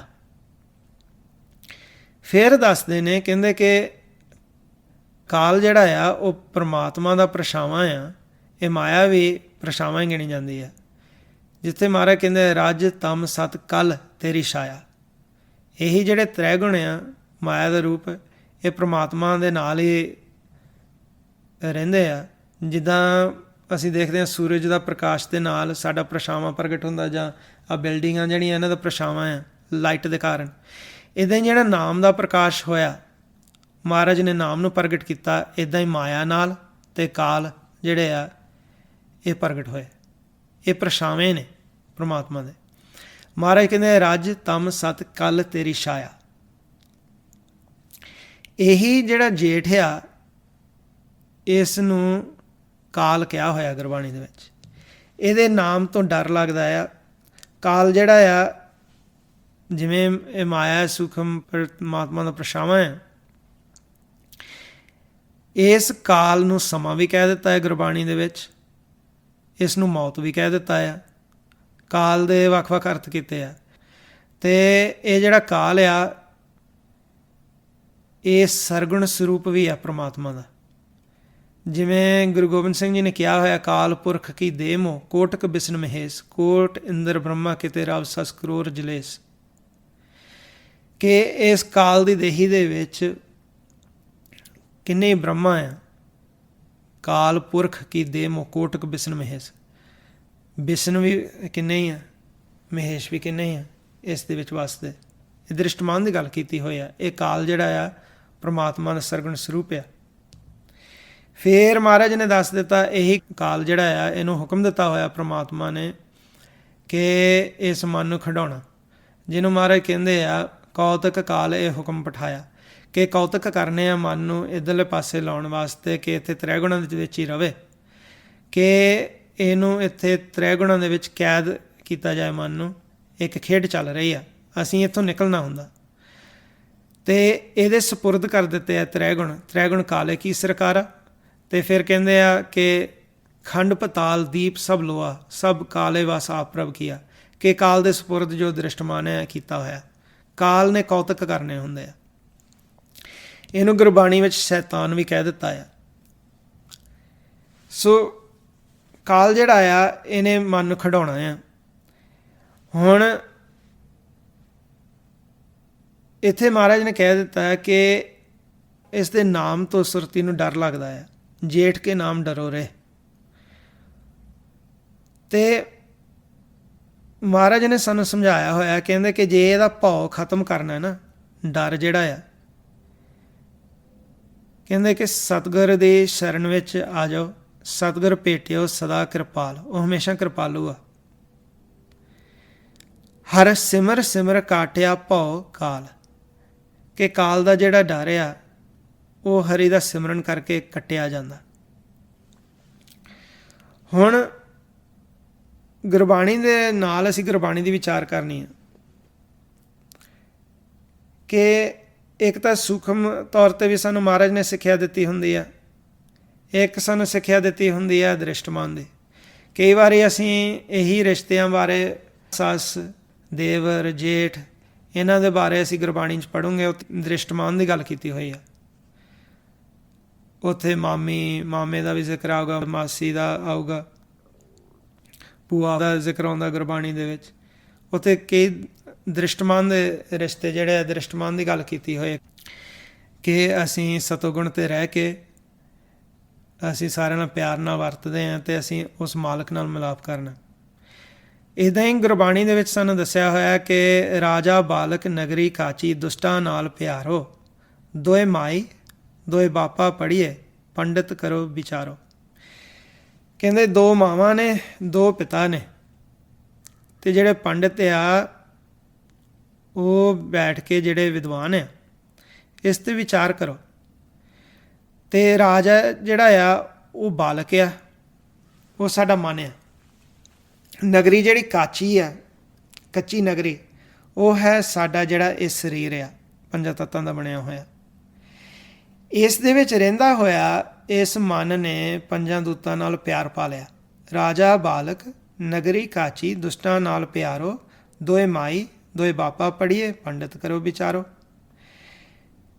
ਹੁਣ ਮਾਤਾ ਪਿਤਾ, ਉਹਨਾਂ ਦੀ ਵਿਚਾਰ ਜਿਹੜੀ ਆ, ਇੱਕ ਤਾਂ ਹੈ ਕਿ ਸਾਡੇ ਮਾਤਾ ਪਿਤਾ ਦ੍ਰਿਸ਼ਟਮਾਨ ਰੂਪ ਦੇ ਵਿੱਚ, ਜਿਨ੍ਹਾਂ ਨੇ ਕੱਚੀ ਨਗਰੀ ਨੂੰ ਪੈਦਾ ਕੀਤਾ, ਜਿਨ੍ਹਾਂ ਦੇ ਸੰਯੋਗ ਰਾਹੀਂ ਪੈਦਾ ਹੁੰਦੀ, ਜਿਹਨੂੰ ਮਾਰੇ ਕਹਿੰਦੇ ਮਾਤ ਪਿਤਾ ਸੰਯੋਗ ਪਾਏ, ਰਕਤ ਬਿੰਦ ਮਿਲ ਪਿੰਡ ਕਰੇ। ਫਿਰ ਸਾਡੇ ਜਿਹੜੇ ਮਾਤਾ ਅਤੇ ਪਿਤਾ ਸਾਡੇ ਇਸ ਮਨ ਦਾ, ਉਹਦਾ ਵੀ ਜ਼ਿਕਰ ਹੋਇਆ ਗੁਰਬਾਣੀ ਦੇ ਵਿੱਚ। ਅਤੇ ਇਹ ਮਾਤਾ ਪਿਤਾ ਦੋ ਤਾਂ ਦ੍ਰਿਸ਼ਟਮਾਨ ਦੇ ਆ, ਮਾਂ ਅਤੇ ਪਿਤਾ ਜਿਹੜੇ ਸਾਨੂੰ ਇਸ ਵਰਲਡ ਦੇ ਵਿੱਚ ਮਿਲਦੇ ਆ, ਮਹਾਰਾਜ ਸੰਯੋਗ ਬਖਸ਼ਦੇ ਆ। ਅਤੇ ਇੱਕ ਮਾਤਾ ਪਿਤਾ ਹੈ ਜੋ ਸਾਡੇ ਮਨ ਦੇ ਆ, ਉਹ ਹੈ ਪਿਤਾ ਸਾਡਾ ਪਰਮਾਤਮਾ। ਉਹ ਗੁਰਬਾਣੀ ਵਿੱਚ ਅਲੱਗ ਦੱਸਿਆ ਹੋਇਆ ਕਿ ਪਿਤਾ ਪਰਮਾਤਮਾ ਆ, ਅਤੇ ਉੱਥੇ ਫਿਰ ਸਾਡਾ ਜਿਹੜਾ ਮਨ ਆ ਉਹਨੂੰ ਬੱਚੇ ਦਾ ਰੋਲ ਦਿੱਤਾ ਹੋਇਆ, ਅਤੇ ਹੋਰ ਵੱਖ-ਵੱਖ ਸ਼ਬਦ ਇੱਦਾਂ ਆਉਂਦੇ ਆ, ਜਿਹਨੂੰ ਕਹਿੰਦੇ ਪਿਤਾ ਹਮਾਰੇ ਪ੍ਰਗਟੇ ਮਾਜ, ਪਿਤਾ ਪੂਤ ਰਲ ਕੀਨੀ ਸਾਂਝ, ਕਹੋ ਨਾਨਕ ਜੋ ਪਿਤਾ ਪਤੀਨੇ, ਪਿਤਾ ਪੂਤ ਏਕੈ ਰੰਗ ਲੀਨੇ। ਕਿ ਪਿਤਾ ਦੇ ਵਿੱਚ ਜਾ ਕੇ ਸਾਡਾ ਜਿਹੜਾ ਮਨ ਆ ਉਹ ਮਿਲ ਜਾਂਦਾ, ਪੁੱਤਰ ਜਿਹੜਾ ਪਿਤਾ ਨਾਲ ਇੱਕ ਹੋ ਜਾਂਦਾ। ਇਹ ਹੈਗੇ ਵੱਖ-ਵੱਖ ਸ਼ਬਦ। ਤਾਂ ਹੀ ਕਹਿ ਸਕਿਆ ਕਿ ਕਈ ਸ਼ਬਦਾਂ ਦੇ ਵਿੱਚ ਮਹਾਰਾਜ ਨੂੰ ਵੱਖ-ਵੱਖ ਰੋਲ ਦਿੱਤੇ ਹੋਏ ਆ। ਮਾਤਾ ਪਿਤਾ ਕਹਿ ਦਿੱਤਾ ਆ। ਪਿਛਲੇ ਹਫ਼ਤੇ ਵੀ ਵਿਚਾਰ ਕੀਤੀ ਸੀਗੀ ਕਿ ਪਹਿਲਾ ਪੂਤ ਪਛੈਰੇ ਮਾਈ। ਜਿਹੜੀ ਮਾਇਆ ਆ ਉਹ ਇਸ ਮਨ ਨੂੰ ਜਨਮ ਨਹੀਂ ਦਿੰਦੀ, ਪਰ ਇਹ ਇਸ ਮਨ ਦੇ ਨਾਲ ਜੋੜੀ ਜਾਂਦੀ ਹੈ। ਪਿੱਛੇ ਪਹਿਲਾਂ ਮਨ ਦਾ ਜਨਮ ਹੁੰਦਾ ਹੈ ਅਤੇ ਪਿੱਛੋਂ ਫਿਰ ਇਹ ਮਾਇਆ ਇਹਦੇ ਨਾਲ ਚੁੰਬੜਦੀ ਹੈ। ਮਤਲਬ ਕਿ ਸਾਡਾ ਸਰੀਰ ਸਾਨੂੰ ਮਿਲਦਾ ਮਾਇਆ ਦੇ ਰੂਪ ਦੇ ਵਿੱਚ, ਫਿਰ ਅਸੀਂ ਤ੍ਰੈ ਗੁਣਾਂ ਦੇ ਵਿੱਚ ਸੂਖਮ ਮਾਇਆ ਦੇ ਵਿੱਚ ਆਉਂਦੇ ਹਾਂ। ਉਹ ਫਿਰ ਅੱਡ ਅੱਡ ਸ਼ਬਦਾਂ ਦੇ ਵਿੱਚ ਜ਼ਿਕਰ ਕੀਤਾ ਹੋਇਆ। ਇਹ ਥੋੜ੍ਹਾ ਜਿਹਾ ਤਾਂ ਨਾਲ ਦੱਸ ਰਹੇ ਹਾਂ ਕਿ ਕਨਫਿਊਜ਼ਨ ਨਾ ਹੋਵੇ। ਕਈ ਕੀ ਕਰਦੇ ਆ ਕਿ ਜਿੱਥੇ ਮਾਤਾ ਪਿਤਾ ਦਾ ਰੋਲ ਦਿੱਤਾ ਹੁੰਦਾ ਮਾਤਾ ਪਿਤਾ ਨੂੰ, ਉਹ ਵੱਖ-ਵੱਖ ਸ਼ਬਦ ਦਾ ਇਸਤੇਮਾਲ ਕਰਕੇ ਉਹ ਫਿਰ ਇੱਥੇ ਅਰਥ ਜਿਹੜੇ ਆ ਉਹ ਫਿਰ ਉਹਨਾਂ ਦੇ ਬਣਦੇ ਨਹੀਂ। ਇੱਥੇ ਸਾਡਾ ਸਹੁਰੇ ਘਰ ਅਤੇ ਪੇਕੇ ਘਰ ਦੀ ਗੱਲ ਕੀਤੀ ਹੋਈ ਆ। ਪੇਕਾ ਘਰ ਸਾਡਾ ਹੈਗਾ ਆ ਜਿਹੜਾ ਲੋਕ, ਤ੍ਰੈ ਗੁਣਾਂ ਦੇ ਵਿੱਚ ਅਸੀਂ ਆਏ ਹਾਂ, ਅਤੇ ਜਾਣਾ ਅਸੀਂ ਸਾਰਿਆਂ ਨੇ ਪਰਲੋਕ ਨੂੰ, ਉਹ ਹੈ ਸਾਡਾ ਸਹੁਰਾ ਘਰ। ਜੇ ਅਸੀਂ ਲੋਕ ਦੇ ਵਿੱਚ ਰਹਿੰਦੇ ਹੋਏ, ਆਪਣੇ ਇਸ ਪੇਕੇ ਘਰ ਦੇ ਵਿੱਚ ਰਹਿੰਦੇ ਹੋਏ ਅਸੀਂ ਆਪਣੇ ਪਤੀ ਨੂੰ ਨਾ ਭੁੱਲੀਏ, ਅਤੇ ਸਾਨੂੰ ਸਹੁਰੇ ਘਰ ਦੇ ਵਿੱਚ ਬੜਾ ਮਾਨ ਇੱਜ਼ਤ ਮਿਲਦਾ ਹੈ। ਇੱਦਾਂ ਮਹਾਰਾਜ ਨੇ ਇੱਥੇ ਕਿਹਾ ਹੋਇਆ, ਸਾਸ ਕੀ ਦੁਖੀ ਸਸਰ ਕੀ ਪਿਆਰੀ ਜੇਠ ਕੇ ਨਾਮ ਡਰੋ ਰੇ, ਕਿ ਸੱਸ ਜਿਹੜੀ ਆ ਉਹ ਹੈ ਮਾਇਆ, ਉਹਦਾ ਪਤੀ ਜਿਹੜਾ ਆ ਉਹ ਹੈ ਪ੍ਰਮਾਤਮਾ, ਉਹ ਸਹੁਰਾ ਆ। ਜੇਠ ਕੇ ਨਾਮ ਡਰੋ ਰੇ, ਜੇਠ ਹੋਇਆ ਕਾਲ। ਇੱਥੇ ਹੁਣ ਨਾਲ ਉਹਦਾ ਥੋੜ੍ਹਾ ਜਿਹਾ ਜ਼ਿਕਰ ਕਰ ਦਿੰਦੇ ਕਿ ਜਿਨ੍ਹਾਂ ਨੇ ਅਰਥ ਕੀਤੇ ਹੋਏ ਆ, ਟੀਕਾਕਾਰਾਂ ਨੇ ਵੀ, ਕਈਆਂ ਨੇ ਇੱਥੇ ਕਾਲ ਨੂੰ, ਜੇਠ ਨੂੰ ਸਿੱਧਾ ਮੌਤ ਕਿਹਾ ਆ। ਮੌਤ ਵੀ ਕਾਲ ਦਾ ਹੀ ਨਾਂ ਆ, ਕਿ ਕਾਲ ਦੇ ਵੱਖ-ਵੱਖ ਰੋਲ ਨੇ, ਅਤੇ ਇੱਥੇ ਅਸੀਂ ਸਿੱਧਾ ਅਰਥ ਜੇ ਕਾਲ ਕਰਦੇ ਹਾਂ ਤਾਂ ਫਿਰ ਉਹ ਸਾਰਾ ਜਿਹੜਾ ਰੋਲ ਆ, ਭਾਵੇਂ ਉਹ ਕਾਲ ਸਾਡੇ ਮਨ 'ਤੇ ਕੌਤਕ ਕਰ ਰਿਹਾ ਆ, ਭਾਵੇਂ ਕਾਲ ਸਮਾਂ ਆ, ਭਾਵੇਂ ਕਾਲ ਮੌਤ ਆ, ਉਹਦੇ ਨਾਮ ਤੋਂ ਡਰ ਲੱਗਦਾ ਹੈ ਮਨ ਨੂੰ, ਕਿਉਂਕਿ ਜਦੋਂ ਕਾਲ ਦੇ ਦਾਇਰੇ ਦੇ ਵਿੱਚ ਸਾਡਾ ਮਨ ਆਉਂਦਾ ਆ, ਇਹਨੂੰ ਸੰਤਾਪ ਮਿਲਦਾ ਆ, ਸੰਤਾਪ ਭੋਗਦਾ ਆ। ਤਾਂ ਫਿਰ ਗੁਰਬਾਣੀ ਦੇ ਵਿੱਚ ਕਾਲ ਨੂੰ ਜਿੱਥੇ ਜੇਠ ਕਿਹਾ ਹੋਇਆ, ਜੇਠਾਣੀ ਦਾ ਵੀ ਜ਼ਿਕਰ ਆਉਂਦਾ ਆ ਗੁਰਬਾਣੀ 'ਚ। ਉਹ ਜੇਠਾਣੀ ਹੈ ਸੰਤਾਪ। ਉਹ ਥੋੜ੍ਹੇ ਚਿਰ ਨੂੰ ਵਿਚਾਰ ਕਰਦੇ ਹਾਂ, ਅਗਲੀ ਤੁਕ ਵੱਲ ਨੂੰ ਜਾਂਦੇ ਹਾਂ। ਸਖੀ ਸਹੇਲੀ ਨਨਦ ਗਹੇਲੀ ਦੇਵਰ ਕੈ ਬਿਰਹਿ ਜਰੋਰੇ। ਮਹਾਰਾਜ ਕਹਿੰਦੇ ਆ ਕਿ ਇੱਕ ਸਖੀ ਸਹੇਲੀ ਆ, ਉਹ ਹਮੇਸ਼ਾ ਹੀ ਨਾਲ ਰਹਿੰਦੀ ਹੈ। ਉਹ ਹੈ ਨਨਾਣ, ਸਾਡੀ ਨਨਦ। ਨਨਾਣ ਹੁੰਦੀ ਆ ਜਿਹੜੀ ਘਰ ਵਾਲੇ ਦੀ ਭੈਣ ਆ, ਉਹ ਸਾਥ ਹੀ ਨਹੀਂ ਛੱਡਦੀ। ਕਹਿੰਦੇ ਇੱਥੇ ਉਹ ਹਮੇਸ਼ਾ ਹੀ ਨਾਲ ਰਹਿੰਦੀ ਆ। ਦੇਵਰ ਕੈ ਬਿਰਹਿ ਜਰੋਰੇ, ਕਹਿੰਦੇ ਕਿ ਦੇਵਰ ਤੋਂ, ਬਿਰਹਾ ਮਤਲਬ ਹੁੰਦਾ ਵਿਛੋੜਾ, ਵਿਛੋੜਾ ਹੋ ਗਿਆ ਅਤੇ ਇੱਥੇ ਹੁਣ ਸਾਨੂੰ ਜਲਣਾ ਪੈਂਦਾ। ਇੱਕ ਤਾਂ ਹੈਗਾ ਵਿਛੋੜਾ ਜਿਹੜਾ ਆ ਪਰਮਾਤਮਾ ਤੋਂ, ਉਹਦਾ ਜਦੋਂ ਅਹਿਸਾਸ ਹੁੰਦਾ ਆ ਅਤੇ ਅਸੀਂ ਫਿਰ ਇਸ ਤ੍ਰੈਗੁਣਾਂ ਦੇ ਵਿੱਚ ਜਦੋਂ ਪਤੀ ਤੋਂ ਵੱਖ ਹੁੰਦੇ ਹਾਂ, ਅਸੀਂ ਦੁੱਖ ਜਿਹੜਾ ਆ ਸਾਨੂੰ ਮਹਿਸੂਸ ਹੁੰਦਾ। ਇੱਥੇ ਕਹਿ ਦਿੱਤਾ ਕਿ ਦੇਵਰ ਤੋਂ ਵੀ ਬਿਰਹਾ ਹੈ, ਉਹ ਵੀ ਫਿਰ ਹੁਣ ਵਿਚਾਰ ਕਰਨੀ ਹੈ। ਪਹਿਲਾਂ ਨਨਾਣ ਕਿਹੜੀ ਹੈ? ਜਦੋਂ ਅਸੀਂ ਗੁਰਬਾਣੀ ਦੀ ਵਿਚਾਰ ਕਰਦੇ, ਗੁਰਬਾਣੀ ਰਾਹੀਂ, ਹੁਣ ਗੁਰੂ ਸਾਹਿਬ ਨੇ ਜਿਹੜੀਆਂ ਬੁਝਾਰਤਾਂ ਪਾਈਆਂ ਆ, ਉਹਨਾਂ ਸਵਾਲਾਂ ਦੇ ਜਵਾਬ ਵੀ ਦਿੱਤੇ ਹੋਏ ਆ ਗੁਰਬਾਣੀ ਦੇ ਵਿੱਚ। ਉਹ ਜਵਾਬ ਪਾਉਣ ਵਾਸਤੇ ਸਾਨੂੰ ਲੱਭਣਾ ਪੈਣਾ ਹੈ। ਸਾਡਾ ਮਕਸਦ ਹੁੰਦਾ ਕਿ ਉਹ ਹੱਲ ਕਰੀਏ ਬੁਝਾਰਤ ਦਾ, ਅਤੇ ਉਹ ਹੱਲ ਤਾਂ ਕਰ ਸਕਦੇ ਜੇ ਅਸੀਂ ਗੁਰਬਾਣੀ ਹੋਰ ਪੜ੍ਹਾਂਗੇ, ਖੋਜਾਂਗੇ। ਸੋ ਜਦੋਂ ਅਸੀਂ ਦੇਖਦੇ ਹਾਂ ਗੁਰਬਾਣੀ ਦੇ ਵਿੱਚ ਕਿ ਇੱਥੇ ਕਿਹਾ ਹੈ ਨਨਾਣ ਐਸੀ ਆ, ਉਹ ਹਮੇਸ਼ਾ ਹੀ ਨਾਲ ਰਹਿੰਦੀ ਆ, ਅਤੇ ਉਹ ਫਿਰ ਕਿਹੜੀ ਹੋਏ? ਗੁਰੂ ਸਾਹਿਬ ਨੇ ਗੁਰਬਾਣੀ ਦੇ ਵਿੱਚ ਫਿਰ ਇੱਕ ਜਗ੍ਹਾ ਕਿਹਾ ਹੋਇਆ, ਜਿਵੇਂ ਇੱਥੇ ਕਹਿ ਦਿੱਤਾ ਸਖੀ ਸਹੇਲੀ ਨਨਦ ਗਹੇਲੀ। ਗੁਰੂ ਸਾਹਿਬ ਨੇ ਫਿਰ ਦੱਸਿਆ ਹੋਇਆ ਕਿ ਸਖੀ ਸਹੇਲੀ ਗਰਭ ਗਹੇਲੀ। ਸ਼ਬਦਾਂ ਦਾ ਮਹਾਰਾਜ ਦਾ 990ਵੇਂ ਅੰਗ 'ਤੇ ਸ਼ਬਦ ਆਉਂਦਾ ਆ, ਸਖੀ ਸਹੇਲੀ ਗਰਭ ਗਹੇਲੀ, ਕਿ ਸਾਡੀ ਜਿਹੜੀ ਸਖੀ ਸਹੇਲੀ ਆ ਹੈ ਗਰਭ, ਹਉਮੈ। ਸਖੀ ਸਹੇਲੀ ਨਨਦ ਗਹੇਲੀ ਕਹਿ ਦਿੱਤਾ ਇੱਧਰ, ਅਤੇ ਮਹਾਰਾਜ ਨੇ ਉੱਧਰ ਕਹਿ ਦਿੱਤਾ ਸਖੀ ਸਹੇਲੀ ਗਰਭ ਗਹੇਲੀ। ਇਹ ਨਨਾਣ ਜਿਹੜੀ ਆ, ਇਹ ਸਾਡੀ ਹਉਮੈ ਆ। ਹਉਮੈ ਸਾਡੇ ਮਨ ਨੂੰ ਛੱਡਦੀ ਨਹੀਂ। ਤਾਂ ਹੀ ਭਗਤ ਕਬੀਰ ਜੀ ਨੇ ਕਿਹਾ, ਕਬੀਰ ਮਾਇਆ ਤਜੀ ਤਾਂ ਕਿਆ ਪਿਆ, ਜੋ ਮਾਨ ਤਜਿਆ ਨਹੀਂ ਜਾਏ। ਮਾਨ ਮੁਨੀ ਮੁਨਵਰ ਗਲੇ, ਮਾਨ ਸਭੈ ਕੋ ਖਾਏ। ਕਿ ਜੇ ਅਸੀਂ ਮਾਇਆ ਨੂੰ ਵੀ ਛੱਡ ਦਈਏ, ਕਹਿੰਦੇ ਸਾਡੇ ਮਨ ਤੋਂ ਜਿਹੜਾ ਮਾਣ ਆ, ਹਉਮੈ ਆ, ਉਹ ਨਹੀਂ ਛੱਡਿਆ ਜਾਂਦਾ, ਅਤੇ ਫਿਰ ਕੀ ਫਾਇਦਾ ਹੋਇਆ? ਕਿਉਂਕਿ ਜਿੰਨਾ ਚਿਰ ਤੱਕ ਹਉਮੈ ਨੂੰ ਅਸੀਂ ਛੱਡਦੇ ਨਹੀਂ, ਸਾਡਾ ਜਿਹੜਾ ਮਾਲਕ ਨਾਲ ਮਿਲਾਪ ਨਹੀਂ ਹੋ ਸਕਦਾ। ਅਸੀਂ ਗੁਰਮੰਤਰ ਦਾ ਵੀ ਅਭਿਆਸ ਤਾਂ ਹੀ ਕਰਦੇ ਹਾਂ ਕਿ ਸਾਡੇ ਜਿਹੜੇ ਹਉਮੈ ਆ ਉਹ ਘਟੇ, ਅਤੇ ਸਾਡਾ ਜਿਹੜਾ ਮਨ ਆ ਹਉਮੈ ਤੋਂ ਰਹਿਤ ਹੋ ਕੇ ਆਪਣੇ ਮਾਲਕ ਨੂੰ ਮਿਲੇ। ਤਾਂ ਭਾਈ ਗੁਰਦਾਸ ਜੀ ਨੇ ਵੀ ਕਿਹਾ ਕਿ ਵਾਹਿਗੁਰੂ ਗੁਰਮੰਤਰ ਹੈ ਜਪ ਹਉਮੈ ਖੋਈ, ਕਿ ਜਦੋਂ ਅਸੀਂ ਜਾਪ ਕਰਦੇ ਹਾਂ ਗੁਰਮੰਤਰ ਦਾ, ਸਾਡੇ ਜਿਹੜੇ ਹਉਮੈ ਆ ਉਹ ਖਤਮ ਹੋਣ ਲੱਗ ਪੈਂਦੇ ਆ। ਇੱਥੇ ਭਗਤ ਕਬੀਰ ਜੀ ਨੇ ਕਿਹਾ ਮਾਨ ਮੁਨੀ ਮੁਨਿਵਰ ਗਲੇ, ਮਾਨ ਸਭੈ ਕੋ ਖਾਏ। ਕਹਿੰਦੇ ਕਿ ਵੱਡੇ ਵੱਡੇ ਰਿਸ਼ੀ ਮੁਨੀ ਹੋਏ, ਕਹਿੰਦੇ ਉਹਨਾਂ ਨੂੰ ਵੀ ਹਉਮੈ ਦਾ ਤਿਆਗ ਕਰਨਾ ਔਖਾ ਲੱਗਿਆ। ਇਹ ਜਿਹੜਾ ਹਉਮੈ ਆ ਸਾਰਿਆਂ ਨੂੰ ਖਾ ਜਾਂਦੀ ਆ। ਥੋੜ੍ਹਾ ਜਿਹਾ ਨਾਲ ਜ਼ਿਕਰ ਕਰਦੇ ਹਾਂ ਕਿ ਇੱਥੇ ਪੰਜਾਂ ਦੂਤਾਂ ਦਾ ਜ਼ਿਕਰ ਆਉਣਾ ਆ ਇਸ ਸ਼ਬਦ ਦੇ ਵਿੱਚ। ਐਂਡ 'ਤੇ ਵੀ ਭਗਤ ਕਬੀਰ ਜੀ ਨੇ ਕਿਹਾ, ਕਹਿਤ ਕਬੀਰ ਪੰਜ ਕੋ ਝਗੜਾ, ਝਗੜਤ ਜਨਮ ਗਵਾਇਆ।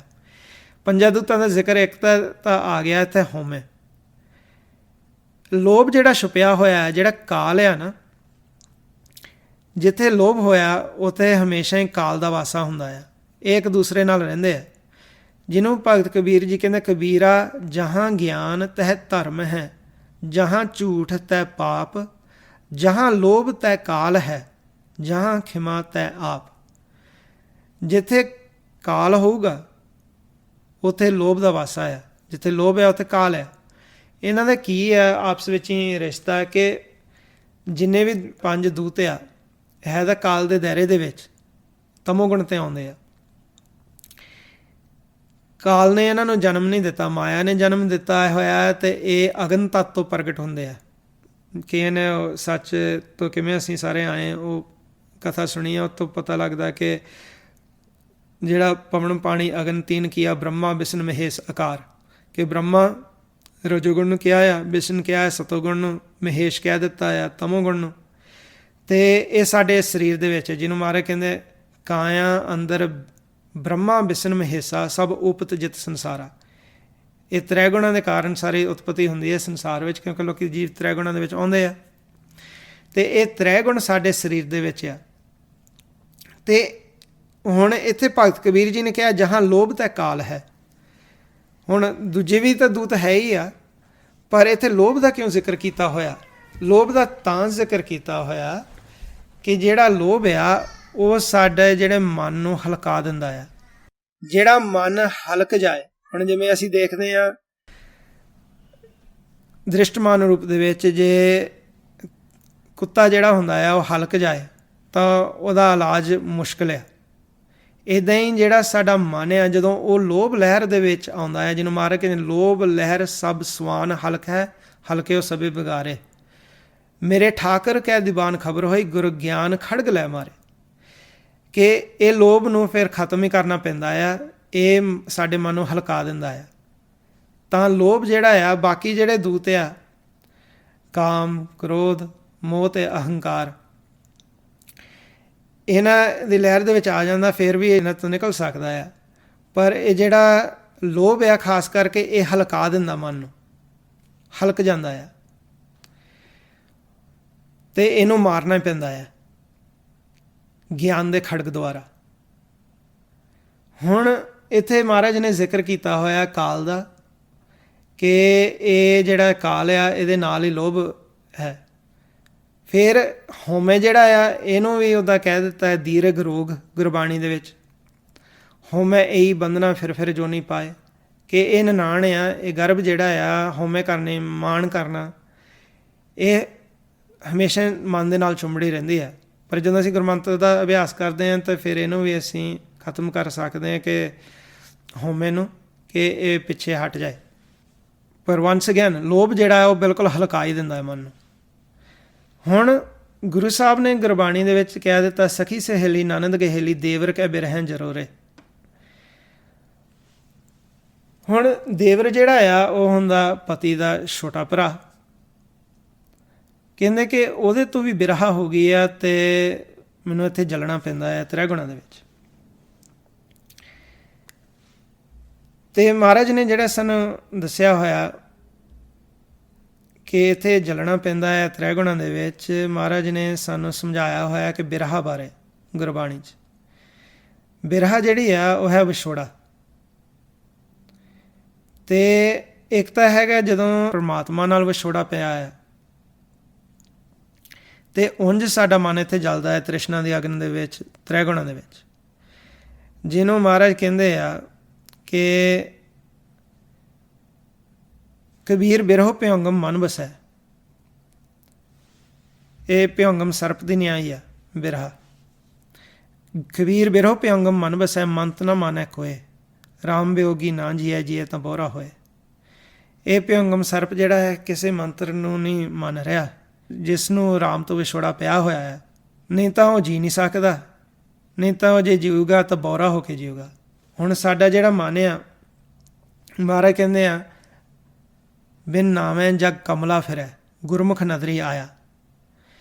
ਕਿ ਜਿਹੜਾ ਗੁਰਮੁਖ ਆ ਉਹ ਪ੍ਰਮਾਤਮਾ ਦੀ ਨਜ਼ਰਾਂ ਦੇ ਵਿੱਚ ਆਉਂਦਾ ਆ, ਉਹ ਨਾਮ ਨਾਲ ਜੁੜਦਾ ਆ।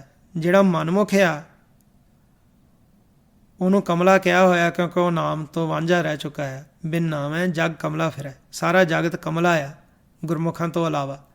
ਬਿਨ ਨਾਵੇਂ ਜਗ ਕਮਲਾ ਫਿਰੈ ਗੁਰਮੁਖ ਨਦਰੀ ਆਇਆ। ਕਿ ਅਸੀਂ ਪ੍ਰਮਾਤਮਾ ਤੋਂ ਜਦੋਂ ਵਿਛੜ ਗਏ ਹਾਂ ਤਾਂ ਸਾਡਾ ਜਿਹੜਾ ਮਨ ਆ ਇੱਥੇ ਕਮਲਾ ਗਿਣਿਆ ਜਾਂਦਾ ਹੈ ਇਸ ਨੂੰ। ਫਿਰ ਮਹਾਰਾਜ ਨੇ ਭਗਤ ਫਰੀਦ ਜੀ ਦੀ ਬਾਣੀ ਦੇ ਵਿੱਚ ਕਾਲੀ ਕੋਇਲ ਤੂੰ ਕਿਤ ਗੁਣ ਕਾਲੀ, ਇੱਕ ਕੋਇਲ ਨੂੰ ਸੰਬੋਧਨ ਕਰਕੇ ਕਹਿੰਦੇ ਤੂੰ ਕਿਹੜੇ ਗੁਣ ਕਾਰਨ, ਕਿਹੜੇ ਕਾਰਨ ਕਰਕੇ ਤੂੰ ਕਾਲੀ ਹੋਈ ਆ। ਕਾਲੀ ਕੋਇਲ ਤੂੰ ਕਿਤ ਗੁਣ ਕਾਲੀ। ਉਹ ਮੋਰਿਓਂ ਜਵਾਬ ਦਿੰਦੀ ਆ ਆਪਣੇ ਪ੍ਰੀਤਮ ਕੇ ਹੋਂ ਬਿਰਹਿ ਜਾਲੀ। ਕਹਿੰਦੇ ਕਿ ਮੇਰਾ ਵਿਛੋੜਾ ਹੋ ਗਿਆ ਮੇਰੇ ਪਤੀ ਤੋਂ ਅਤੇ ਮੈਂ ਜਲ ਚੁੱਕੀ ਹਾਂ ਇਸ ਤ੍ਰੈ ਗੁਣਾਂ ਦੇ ਵਿੱਚ। ਇੱਦਾਂ ਹੀ ਸਾਡਾ ਜਿਹੜਾ ਮਨ ਆ ਜਦੋਂ ਪ੍ਰਮਾਤਮਾ ਤੋਂ ਵਿਛੋੜਾ ਪਿਆ ਹੁੰਦਾ ਇਹ ਜਲਦਾ ਪਿਆ ਤ੍ਰੈ ਗੁਣ ਦੇ ਵਿੱਚ, ਤ੍ਰਿਸ਼ਨਾ ਦੀ ਅਗਨ 'ਚ। ਹੁਣ ਇੱਥੇ ਜਿਹੜਾ ਜ਼ਿਕਰ ਕੀਤਾ ਹੋਇਆ ਇਸ ਸ਼ਬਦ ਦੇ ਵਿੱਚ ਸਖੀ ਸਹੇਲੀ ਨਾਨਦ ਗਹੇਲੀ ਦੇਵਰ ਕੈ ਬਿਰਹਿ ਜਰੋਰੇ। ਜਦੋਂ ਥੋੜ੍ਹਾ ਜਿਹਾ ਅੱਗੇ ਪਹਿਲਾਂ ਵੀ ਕਿ ਐਡਮਿੰਟਨ ਵਾਲੇ ਗੁਰਮੁਖ ਜਾਣਦੇ ਆ ਕਿ ਅਰਥ ਜਦੋਂ ਇਹਦੇ ਕਰੀਦਾ ਸੀ ਅਤੇ ਥੋੜ੍ਹਾ ਜਿਹਾ ਇੰਨਾ ਕੁ ਕਰੀਦਾ ਸੀਗਾ ਕਿ ਦੇਵਰ ਜਿਹੜਾ ਆ ਉਹ ਦੁੱਖ ਆ ਅਤੇ ਇਹ ਵਿਛੋੜੇ ਦਾ ਜਿਹੜਾ ਅਹਿਸਾਸ ਹੁੰਦਾ ਆ ਉਸ ਦੇ ਵਿੱਚ ਅਸੀਂ ਜਲ ਰਹੇ ਹਾਂ। ਹੁਣ ਥੋੜ੍ਹਾ ਜਿਹਾ ਅੱਜ ਹੋਰ ਕਲੀਅਰ ਕਰਨਾ ਕਿਉਂਕਿ ਜਿਉਂ ਅਸੀਂ ਗੁਰਬਾਣੀ ਦੀ ਵਿਚਾਰ ਕਰਦੇ ਹਾਂ ਅਤੇ ਸਾਨੂੰ ਮਹਾਰਾਜ ਕਿਰਪਾ ਕਰਦੇ ਆ, ਹੋਰ ਬਖਸ਼ਿਸ਼ ਕਰਦੇ ਆ, ਤਾਂ ਉਹ ਫਿਰ ਹੋਰ ਡੂੰਘਾਈ ਦੇ ਵਿੱਚ ਸਮਝ ਆਉਂਦੀ ਹੈ। ਮਹਾਰਾਜ ਕਹਿੰਦੇ ਸਖੀ ਸਹੇਲੀ ਨਾਨਦ ਗਹੇਲੀ ਦੇਵਰ ਕੈ ਬਿਰਹਿ ਜਰੋਰੇ। ਜਦੋਂ ਵਿਛੋੜਾ ਹੁੰਦਾ ਆ ਅਤੇ ਉਹ ਦੁੱਖ ਗਿਣਿਆ ਗਿਆ ਹੈ ਜਿਹਨੂੰ ਮਹਾਰਾਜ ਕਹਿੰਦੇ ਦੁੱਖ ਵਿਛੋੜਾ, ਇੱਕ ਦੁੱਖ ਭੂਖ, ਇੱਕ ਦੁੱਖ ਸਖਤ ਵਾਰ ਜਮਦੂਤ, ਕਿ ਵਿਛੋੜਾ ਇੱਕ ਦੁੱਖ ਆ। ਇੱਥੇ ਕਿਹਾ ਕਿ ਦੇਵਰ ਕੈ ਬਿਰਹਿ ਜਰੋਰੇ, ਕਿ ਦੇਵਰ ਤੋਂ ਵਿਛੋੜਾ ਪੈ ਗਿਆ ਅਤੇ ਤਾਂ ਵੀ ਸਾਨੂੰ ਇੱਥੇ ਜਲਣਾ ਪੈ ਰਿਹਾ ਹੈ। ਫਿਰ ਉਹ ਦੁੱਖ ਕਿਹੜਾ ਆ? ਹੁਣ ਪਤਾ ਤਾਂ ਲੱਗਿਆ ਕਿ ਜਿਹੜਾ ਦੇਵਰ ਆ ਦੁੱਖ ਆ। ਹੁਣ ਜਠਾਣੀ ਦਾ ਵੀ ਪਹਿਲਾਂ ਜ਼ਿਕਰ ਕੀਤਾ ਸੀ ਕਿ ਸੰਤਾਪ ਭੋਗਣਾ ਪੈਂਦਾ ਜਦੋਂ ਕਾਲ ਦੇ ਦੇਸ਼ ਦੇ ਵਿੱਚ ਆਉਂਦੇ ਆ। ਅਤੇ ਗੁਰਬਾਣੀ ਦੇ ਵਿੱਚ ਮਹਾਰਾਜ ਨੇ ਫਿਰ ਸਾਨੂੰ ਦੱਸਿਆ ਹੋਇਆ ਜਿੱਥੇ ਕਿਹਾ ਆ, ਕਹਿੰਦੇ ਕਿ ਸਸੂ ਤੇ ਪਿਰ ਕੀਨੀ ਵਾਖ ਦੇਰ ਜਠਾਣੀ ਮੂਈ ਦੁੱਖ ਸੰਤਾਪ। ਕਹਿੰਦੇ ਸੱਸ ਨੇ ਮੈਨੂੰ ਪਤੀ ਤੋਂ ਵੱਖ ਕੀਤਾ ਹੋਇਆ ਸੀ ਅਤੇ ਜਦੋਂ ਸਾਡੇ 'ਤੇ ਕਿਰਪਾ ਹੋ ਜਾਂਦੀ ਹੈ ਅਸੀਂ ਪਤੀ ਨਾਲ ਮਿਲ ਜਾਂਦੇ ਹਾਂ। ਕਹਿੰਦੇ ਦੇਰ ਜਠਾਣੀ ਮੂਈ ਦੁੱਖ ਸੰਤਾਪ। ਜਿਹੜਾ ਦੇਵਰ ਆ ਜਠਾਣੀ ਆ ਇਹ ਦੁੱਖ ਅਤੇ ਸੰਤਾਪ ਨੂੰ ਕਿਹਾ ਹੋਇਆ ਖਤਮ ਹੋ ਜਾਂਦੇ ਆ। ਘਰ ਕੇ ਜਠੇਰੇ ਕੀ ਚੁੱਕੀ ਕਾਣ, ਜਿਹੜਾ ਕਾਲ ਆ ਉਹਦਾ ਜਿਹੜਾ ਪ੍ਰਭਾਵ ਆ ਉਹ ਹਟ ਗਿਆ। ਫਿਰ ਰੱਖਿਆ ਕੀਨੀ ਸੁਗੜ ਸੁਜਾਨ, ਕਹਿੰਦੇ ਕਿ ਮੇਰੇ ਪਤੀ ਨੇ ਮੈਨੂੰ ਬਚਾ ਲਿਆ। ਦੇਵਰ ਇੱਥੇ ਦੁੱਖ ਨੂੰ ਕਿਹਾ ਹੋਇਆ, ਜਠਾਣੀ ਕਹਿ ਦਿੱਤਾ ਸੰਤਾਪ ਨੂੰ। ਸੋ ਜਦੋਂ ਅਸੀਂ ਗੁਰਬਾਣੀ ਰਾਹੀਂ ਗੁਰਬਾਣੀ ਦੀ ਤਾਂ ਵਿਚਾਰ ਕਰਦੇ ਹਾਂ ਸਾਨੂੰ ਭੇਦ ਮਿਲਦਾ ਹੈ ਕਿ ਇੱਥੇ ਦੇਵਰ ਹੈ ਦੁੱਖ, ਜੇਠ ਜਿਹੜਾ ਉਹ ਕਾਲ ਸੀ ਅਤੇ ਉਹਦੇ ਘਰ ਵਾਲੀ ਸੰਤਾਪ ਆ। ਅਤੇ ਜਦੋਂ ਅਸੀਂ ਦੇਵਰ ਦਾ ਜ਼ਿਕਰ ਕਰਦੇ ਹਾਂ ਦੁੱਖ, ਇੱਥੇ ਖਾਸ ਕਰਕੇ ਇੱਕ ਦੁੱਖ ਦੀ ਗੱਲ ਕੀਤੀ ਹੋਈ ਹੈ, ਉਹ ਹੈ ਵੈਰਾਗ। ਕਿ ਵਿਰਾਗ ਤੋਂ ਸਾਡਾ ਜਿਹੜਾ ਬਿਰਹਾ ਹੋਇਆ ਚੁੱਕਾ ਹੈ, ਅਸੀਂ ਵਿਰਾਗ ਤੋਂ ਵਾਂਝੇ ਹੋ ਗਏ ਹਾਂ ਤਾਂ ਅਸੀਂ ਤ੍ਰੈ ਗੁਣਾਂ ਦੇ ਵਿੱਚ ਆਏ ਹਾਂ। ਵਿਰਾਗ ਤੋਂ ਅਸੀਂ ਵਾਂਝੇ ਤਾਂ ਹੋਏ ਹਾਂ ਕਿਉਂਕਿ ਅਸੀਂ ਸੰਸਾਰ ਨਾਲ ਮੋਹ ਪਾ ਲਿਆ। ਜਿੰਨਾ ਚਿਰ ਤੱਕ ਸਾਡਾ ਮੋਹ ਪਿਆ ਹੋਇਆ ਹੈ ਤ੍ਰੈ ਗੁਣਾਂ ਦੇ ਨਾਲ, ਸੰਸਾਰ ਦੇ ਨਾਲ, ਸਾਡੇ ਅੰਦਰੋਂ ਵੈਰਾਗ ਜਿਹੜਾ ਆ ਉਹ ਉਤਪੰਨ ਨਹੀਂ ਹੁੰਦਾ। ਜਦੋਂ ਸਾਡੇ ਅੰਦਰ ਵੈਰਾਗ ਹੁੰਦਾ ਹੈ ਉਦੋਂ ਅਸੀਂ ਤਾਂ ਵੈਰਾਗੀ ਹਾਂ ਕਿਉਂਕਿ ਸਾਨੂੰ ਅਹਿਸਾਸ ਆ ਕਿ ਸਾਡਾ ਬਿਰਹਾ, ਸਾਡਾ ਵਿਛੋੜਾ ਪੈ ਚੁੱਕਾ ਆ ਉਸ ਮਾਲਕ ਦੇ ਨਾਲ। ਜਦੋਂ ਸਾਨੂੰ ਮਹਿਸੂਸ ਹੋ ਜਾਂਦਾ ਕਿ ਮਾਲਕ ਦੇ ਨਾਲੋਂ ਵਿਛੋੜਾ ਆ, ਸਾਡੇ ਅੰਦਰੋਂ ਵੈਰਾਗ ਉਤਪੰਨ ਹੁੰਦਾ ਹੈ ਅਤੇ ਫਿਰ ਸਾਡਾ ਜਿਹੜਾ ਰਾਹ ਬਦਲ ਜਾਂਦਾ, ਅਸੀਂ ਸੰਸਾਰ ਨਾਲ ਫਿਰ ਮੋਹ ਪਾ ਕੇ ਨਹੀਂ ਬੈਠਦੇ। ਸੋ ਇੱਥੇ ਸਾਸ ਕੀ ਦੁਖੀ ਸਸਰ ਕੀ ਪਿਆਰੀ ਜੇਠ ਕੇ ਨਾਮ ਡਰੋਰੇ, ਸਖੀ ਸਹੇਲੀ ਨਨਦ ਗਹੇਲੀ ਦੇਵਰ ਕੈ ਬਿਰਹਿ ਜਰੋਰੇ। ਇੱਥੇ ਨਾਲ ਨਾਲ ਸਾਨੂੰ ਭੇਦ ਮਿਲ ਗਿਆ।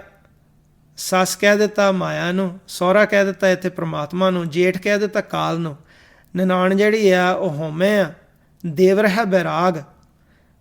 ਵਿਰਾਗ ਇੱਕ ਕਿਸਮ ਦਾ ਦੁੱਖ ਆ। ਫਿਰ ਲੋਭ ਤੇ ਜਿਹੜਾ ਮੋਹ ਆ ਇਹਨਾਂ ਦਾ ਜ਼ਿਕਰ ਹੋਇਆ, ਕਿਉਂਕਿ ਜਿੱਥੇ ਕਾਲ ਦਾ ਵਾਸਾ ਹੋਣਾ ਉੱਥੇ ਲੋਭ ਆ। ਮੋਹ ਦੇ ਕਾਰਨ ਕਰਕੇ ਸਾਡੇ ਅੰਦਰ ਵੈਰਾਗ ਨਹੀਂ ਉਤਪੰਨ ਹੁੰਦਾ। ਫਿਰ ਮਹਾਰਾਜ ਕਹਿੰਦੇ ਆ, ਹੁਣ ਇਹ 5 ਦੂਤਾਂ ਦੇ ਵਿੱਚੋਂ ਜਿਹੜੇ ਦੂਤ ਆ ਚੁੱਕੇ ਆ ਨਾ, ਫਿਰ ਮਹਾਰਾਜ ਕਹਿੰਦੇ ਮੇਰੀ ਮਤ ਬੌਰੀ ਮੈਂ ਰਾਮ ਵਿਸਾਰਿਓ ਕਿਨ ਬਿਦ ਰਹਿ ਨ ਰਹੋ ਰੇ। ਕਹਿੰਦੇ ਗੱਲ ਤਾਂ ਇਹ ਆ, ਅਸਲ ਵਿੱਚ ਪ੍ਰਮਾਤਮਾ ਨੂੰ ਵਿਸਾਰਿਆ ਹੋਇਆ ਹੈ। ਮੇਰੀ ਮਤ ਬੌਰੀ ਮੈਂ ਰਾਮ ਵਿਸਾਰਿਓ ਕਿਨ ਬਿਦ ਰਹਿ ਨ ਰਹੋ ਰੇ, ਸੇਜੇ ਰਮਤ ਨੈਣ ਨਹੀਂ ਪੇਖੋਂ ਇਹ ਦੁੱਕਾ ਸੋ ਕਹੋ ਰੇ। ਕਹਿੰਦੇ ਕਿ ਮਾਲਕ ਸਾਡਾ ਹਮੇਸ਼ਾ ਸਾਡੇ ਨਾਲ ਆ, ਪਰ ਉਹ ਸਾਨੂੰ ਦਿਸਦਾ ਨਹੀਂ। ਕਹਿੰਦੇ ਫਿਰ ਇਸ ਗੱਲ ਦਾ ਦੁੱਖ ਹੈਗਾ ਆ, ਅਤੇ ਦੁੱਖ ਕਿਹਨੂੰ ਦੱਸਿਆ ਜਾਏ। ਰਹਾਓ ਹੁਣ ਇੱਥੇ ਪੇਕੇ ਘਰ ਦੇ ਵਿੱਚ ਤ੍ਰੈਗੁਣਾਂ ਦੇ ਵਿੱਚ ਗੱਲ ਕੀਤੀ ਹੋਈ ਹੈ। ਬਾਪ ਸਾਬਕਾ ਕਰੈ ਲੜਾਈ ਮਾਇਆ ਸਦ ਮਤਵਾਰੀ, ਕਿ ਜਿਹੜਾ ਘਰ ਅਸੀਂ ਛੱਡਣਾ ਆ ਉੱਥੇ ਜਿਹੜਾ ਬਾਪ ਸਾਬਕਾ ਹੁੰਦਾ ਆ ਜਿਹੜਾ ਪਿਛਲਾ। ਕਹਿੰਦੇ ਕਿ ਜਿਹੜਾ ਬਾਪ ਆ ਉਹ ਹਮੇਸ਼ਾ ਲੜਾਈ ਕਰਦਾ ਆ। ਜਿਹਨੂੰ ਛੱਡ ਕੇ ਜਾਣਾ ਆ, ਸਹੁਰੇ ਘਰ ਜਾਣਾ, ਉਹ ਜਿਹੜਾ ਬਾਪ ਆ ਪੇਕੇ ਘਰ 'ਚ ਬਣਾਇਆ ਹੋਇਆ, ਉਹ ਹਮੇਸ਼ਾ ਲੜਾਈ ਕਰਦਾ ਸਾਡੇ ਨਾਲ। ਅਤੇ ਲੜਾਈ ਕਰਨ ਵਾਲਾ ਸਾਨੂੰ ਪਤਾ ਆ ਕਿ 5 ਦੂਤਾਂ ਦੇ ਵਿੱਚੋਂ ਹੈ ਕ੍ਰੋਧ।